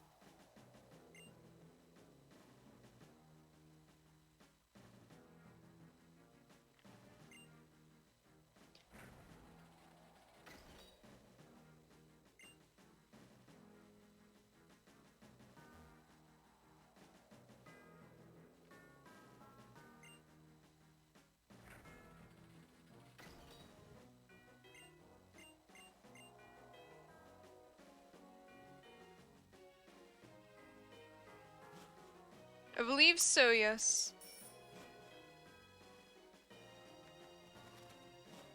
We're only going to be fighting this trainer, ideally. We might fight an extra if I'm bad, but ideally we only fight this trainer in the entire Victory Road. This Victory Road is really interesting because instead of having like a bunch of push boulders and stuff like your normal Victory Road would have, this Victory Road instead has slopes that you slide down to go through and solve. It's a really unique take on Victory Road, and I dearly miss it. It was really cool. This is a speed tie with a Zeb Strika. Unfortunately, we lost the speed tie. Speed tie is when both Pokemon equal the same speed stat. So it's a coin flip to see who goes first. So here we're gonna see going down these slopes.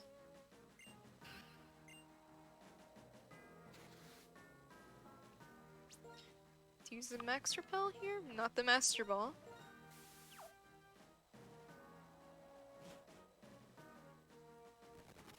Nice dust cloud at the door.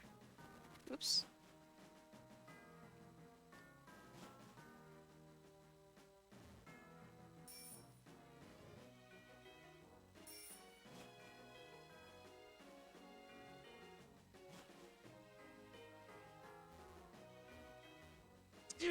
Oh my god. That was close.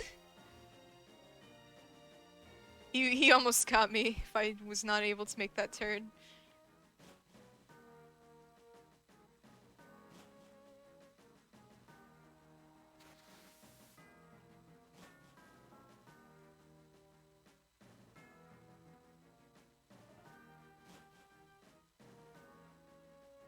Alright, and that's Victory Road. And now we fight the Elite Four.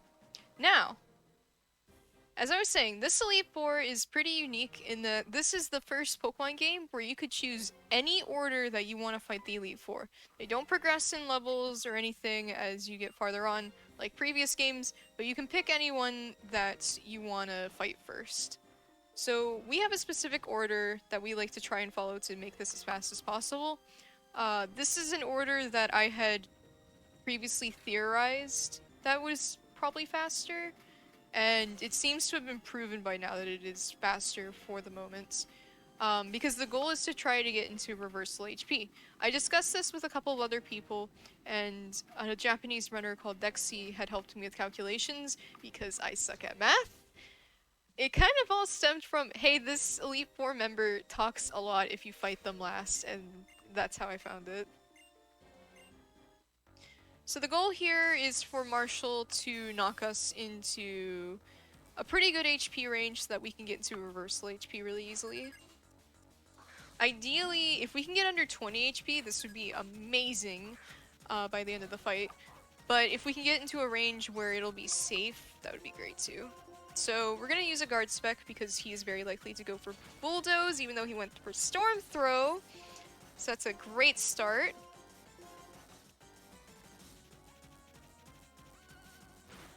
Payback is weird. So we're going to work up ×1, and then we're going to do another one. And this should put us in some pretty good HP range. Because we're going to be taking a hit from Sock, and Sock should be able to put us into a range that's good unless he does the thing that I'm not going to say. Because then he's going to do it.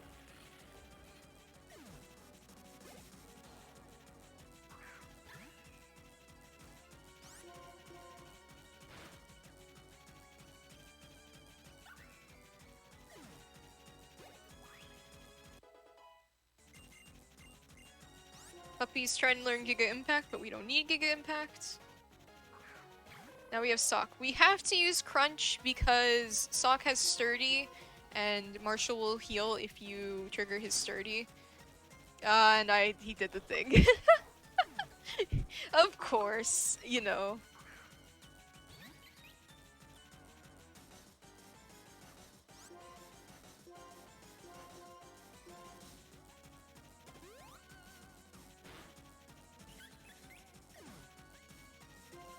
Alright, we're gonna try to get into a better HP range. So it's fine. We are gonna revive the Woobat. This will mess with my strategy a little bit more now, because now I'm not at very good HP for Grimsley. I'm gonna revive it though. Just for some safety, because if I get crit by Caitlyn, I get one shot. So, just playing a little bit safe here for that.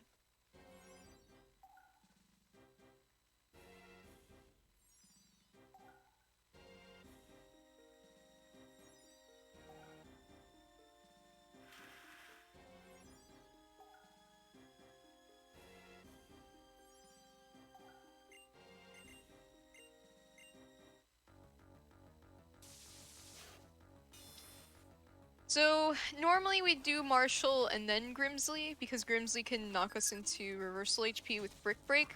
However, because I'm really high HP, I'm having to do Caitlyn first. Caitlyn, her Pokemon has Focus Blast. Focus Blast hits like a truck. It will take away half our HP. Luckily we didn't get crit, which is good. And this is pretty good HP range, so we should be good from here on. That was a really good roll.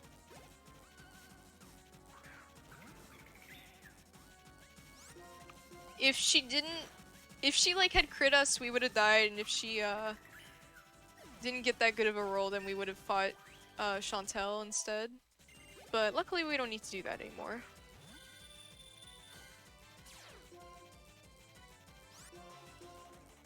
We mostly want reversal HP, by the way, because Grimsley has a Bisharp, and we can't really hit the Bisharp with Return or Crunch because it resists both of those moves. Crunch even more so. So we try to get into a reversal HP and then try to set it up so that we can use it on all of his Pokemon except the last one because his last one has Fake Out.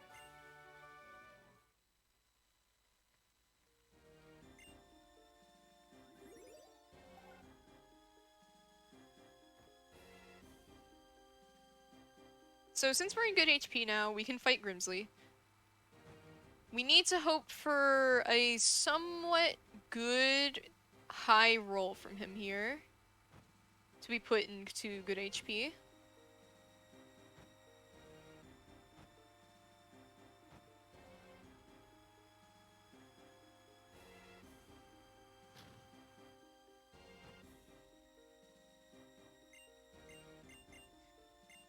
His Scrafty can be a little annoying because this Pokemon actually has Sand Attack, and if you're somewhat high HP, it is prone to using Sand Attack. So we're gonna actually use this extra guard spec we have to protect ourselves from the Sand Attack because we really don't want that.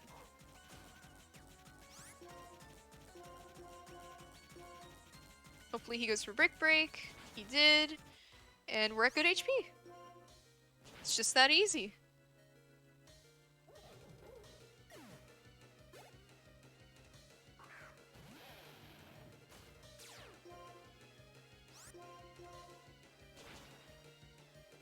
We need to be under 20 HP, mostly because this Crocodile is so bulky for some reason.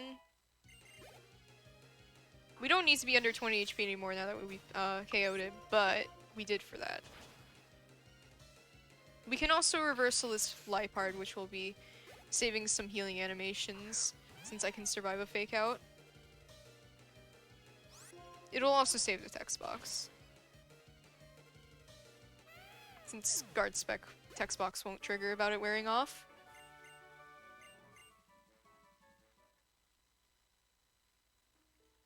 And that's Grimsley. So now we have one more, and we have to fight, which is Chantel. Chantel talks the least. Well, no. Chantel talks the second least of the Elite Four members, depending on who you defeat last. Because their text boxes will differ depending on who you beat last in the Elite Four. Which, as I said, is what made this strat come to light. Because Grimsley has, like, 3 to 4 extra text boxes or something. It's ridiculous. Kaylin talks the least. Chantel talks the second least, and I think Marshall also talks not as much. But now we have Chantel. She can be a little bit of a pain because if her Chandelure gets Flame Body off, it means I have to heal. So hopefully that doesn't happen. As well as this Cofagrigus. If this Cofagrigus uses Will-O-Wisp, I also have to heal that. I have to heal that.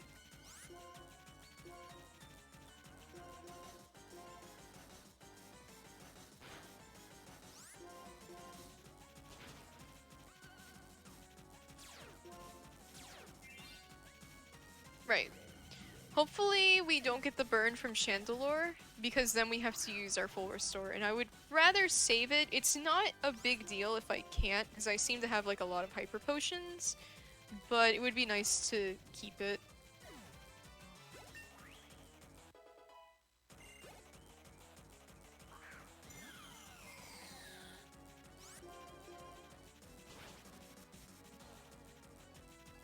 No flame body, that is very good. Means I can save my full restore.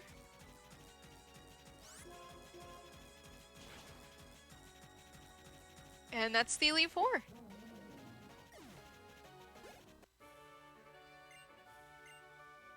Now we can go fight the champion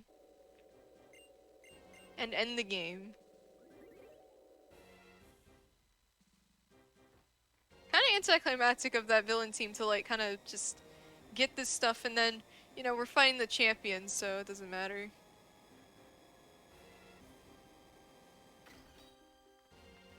Maybe it's post-game.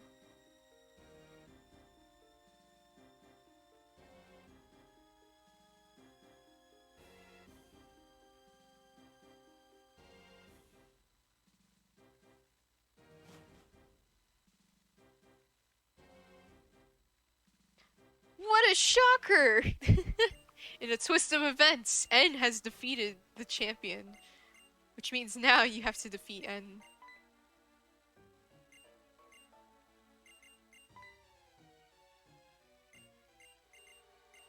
So he's gonna get these castles to rise up from the ground. I don't know how Team Plasma managed to do that without anyone noticing. But I guess they managed to.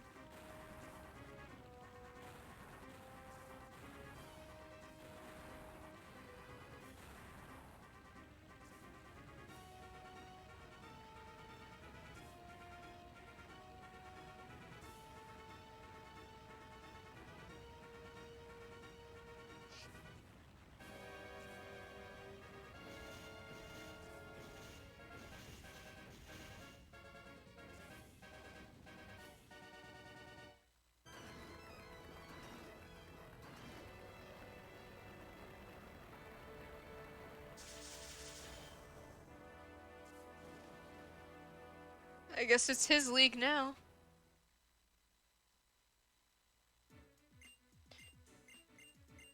Almost killing Alder, by the way, with that bridge. But, so as you just saw, N has defeated the champion Alder, and now has decided to take over the Pokemon League to try, I guess, to rule over the region. And Alder is begging us to please go talk some sense into N, because this is crazy, and Pokemon don't deserve to be separated like these people keep claiming that they should be. So we're gonna go up here, and uh-oh. It's the 7 sages that we don't remember, because they're really forgettable.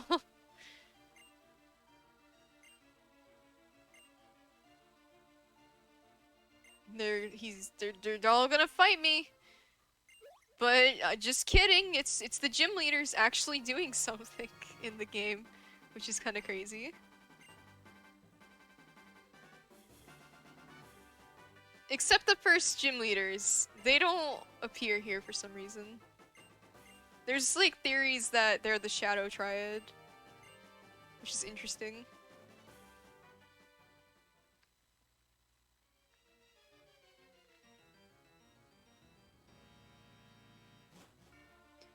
So we're gonna go ahead and run up here. Make our way towards N through this castle. This ending is very, very cool. It's one of the most unique endings I've seen to a Pokemon game. Because no other Pokemon game has ended like this.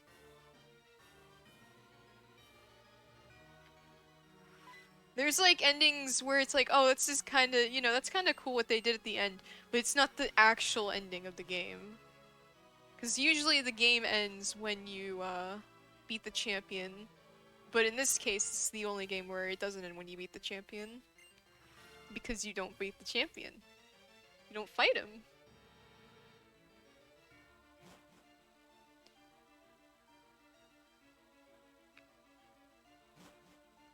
So Getsus is gonna come out here and he's gonna taunt us saying, just try to beat my son, which is N. You know, because you can't, not without the legendary Pokemon.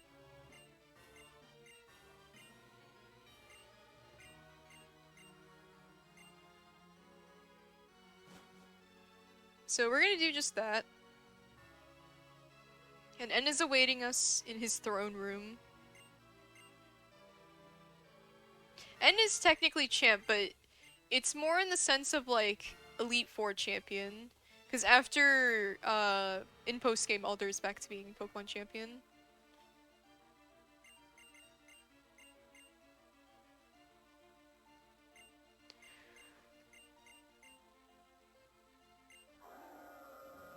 So N is gonna call his Reshiram to destroy this very expensive castle that they just spent a lot of money on, apparently.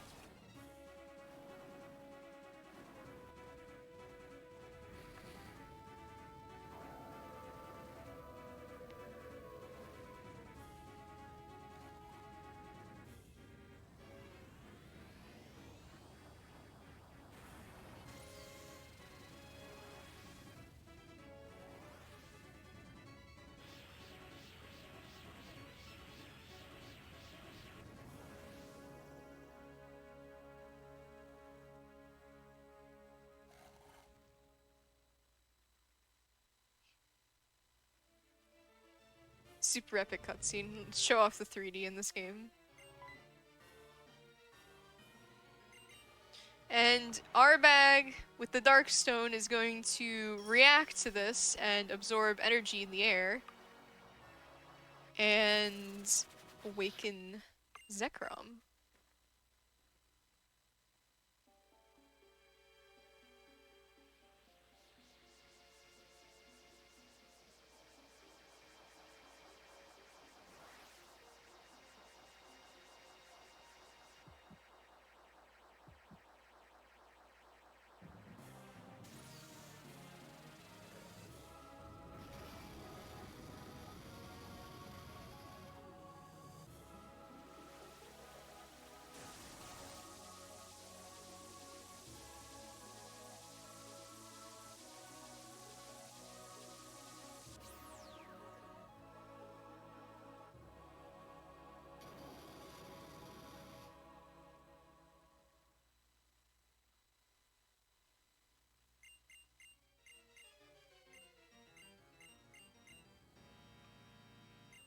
So now we gotta catch this legendary Pokemon.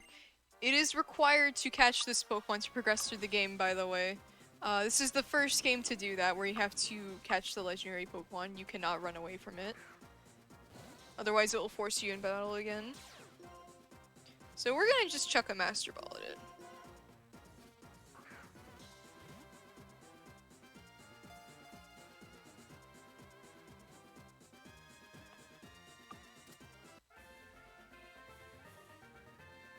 It's gonna swap Zekrom to the front of our party. We really don't want to, like, have it at the front of our party, because honestly Zekrom is not that great. And we have a pupper that is better, but we're gonna make use of it no matter what anyways. En's gonna heal our Pokemon because he's a nice dude. And it's time for the end fight. This fight is different depending on which version you have. Like the strategy for it. So since I'm playing white version, my strategy will differ a little bit from black version. Black version saves a turn on this fight because of Reshiram having high special attack, but Zekrom is more of a physical attacker. So I'm gonna Dragon Breath it. Hopefully I can get a paralysis as well. That'd be really nice. It's gonna Fusion Flare first turn. It always Fusion Flares first turn. I crit it. That is not a good crit.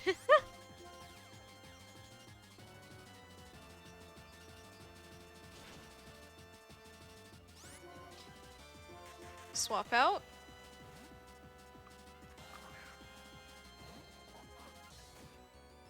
Okay, we really did not want to see Reflect. Reflect is not a good move to see. It's very, very annoying. And it's, it wastes a lot of time.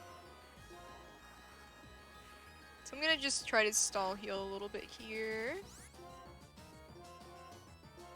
To get this Reflect to wear off. There we go.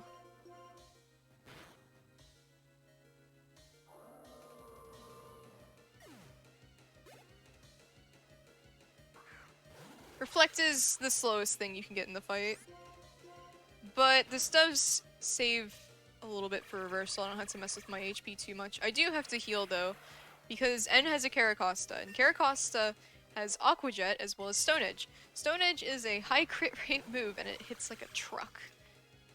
Luckily we can reversal this Clean Clang because we are +2 and at very low HP. It's just gonna destroy it. We unfortunately cannot one-shot Caracosta because Caracosta has Sturdy, which that mechanic got changed in Gen 5 where a Pokemon, if it can get one shot with a move, it will survive no matter what, and it doesn't just protect them from one-hit KO moves. So we're gonna use this Hyper Potion.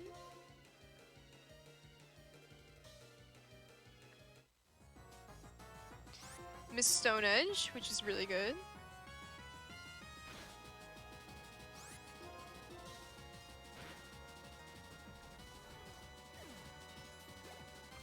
The AI will always send out Zoroark first.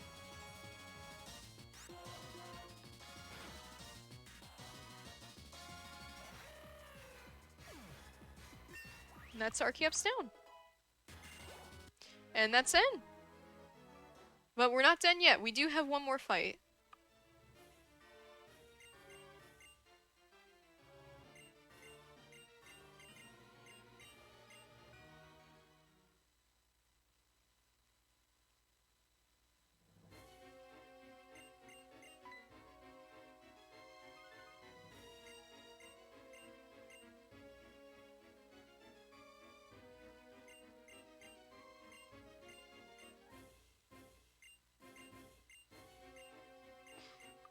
So Getsus is having a meltdown because his son didn't beat us, and now he's really angry and calling his son worthless. It's really dark, honestly.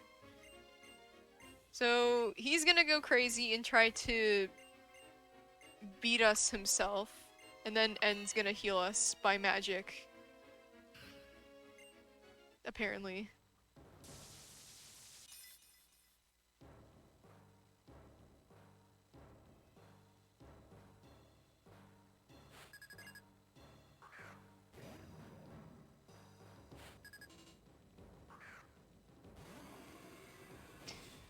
We're gonna fusion flare we're gonna fusion flare first turn. Or not fusion flare, fusion bolts. Protect is not good. Hopefully it uses toxic here. There we go. Toxic is very good. We're gonna swap because he is most likely to protect this turn. Yep. And we crunch it. Now comes the scary bit. He's gonna send out his Hydreigon, which is very famous in the series. This Pokemon hits like a truck and it really hurts. If it crits us, it kills us in one shot, and not to mention this is a range, but we got it. So, the rest of the fight is pretty much a cakewalk from here. This run was quite something. I got a lot of unlucky RNG, but I'm glad I still managed to finish a reasonable time.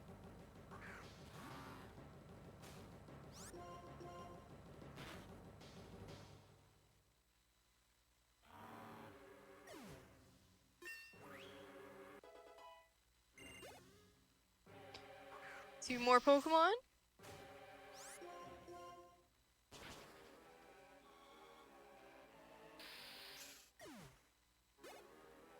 One more Pokemon.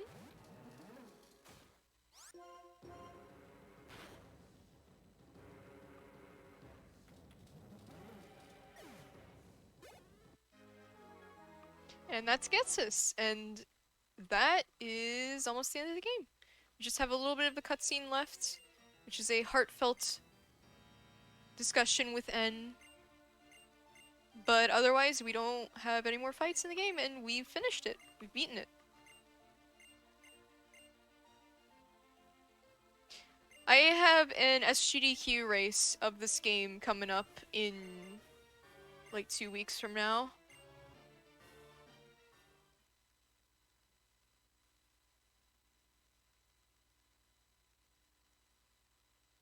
Now we hear this heartfelt conversation with N. How he was shocked to hear when we were in Accumula Town that he heard the voice of our Pokemon and it said that they wanted to be with us. I don't know why, because we ditched that Snivy in the PC, but, you know.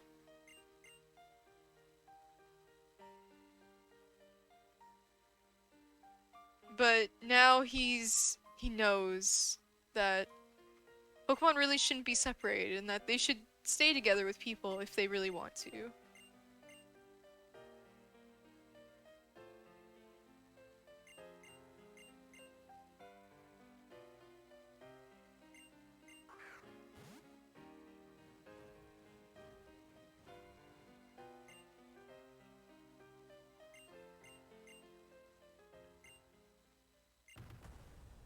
Oop, almost forgot the time. And that's Pokemon White 90%. N flies off on his legendary Pokemon and is not seen again for the rest of the game. This run was quite something. I got a lot of unlucky RNG, but I'm glad I could finish Underestimate very comfortably. shout outs to all the people, as I said, who are helping run this event, with scheduling, with tech checking, with making sure that everything runs smoothly. Shout outs to all the people who help me run this game, such as like Minnow and Skoa and some other people, and it's really sick. Dexy as well. They are the true MVPs. If you did enjoy this run, I would highly recommend catching GDQ in 2 weeks, because I will be running this as well. But for now, if you did enjoy this marathon, please feel free to keep sticking around, because there's going to be more coming up from various other runners of the Pokemon Speedrunning Diversity team. Lots of different things that you probably wouldn't normally see in an event. So it should be really interesting to watch. I hope you all enjoyed Pokemon White any percent, and I don't really have anything else to say, but I hope you all have a lovely rest of your day. Thank you, Swanis, for helping with the tech today for this run. I do appreciate it.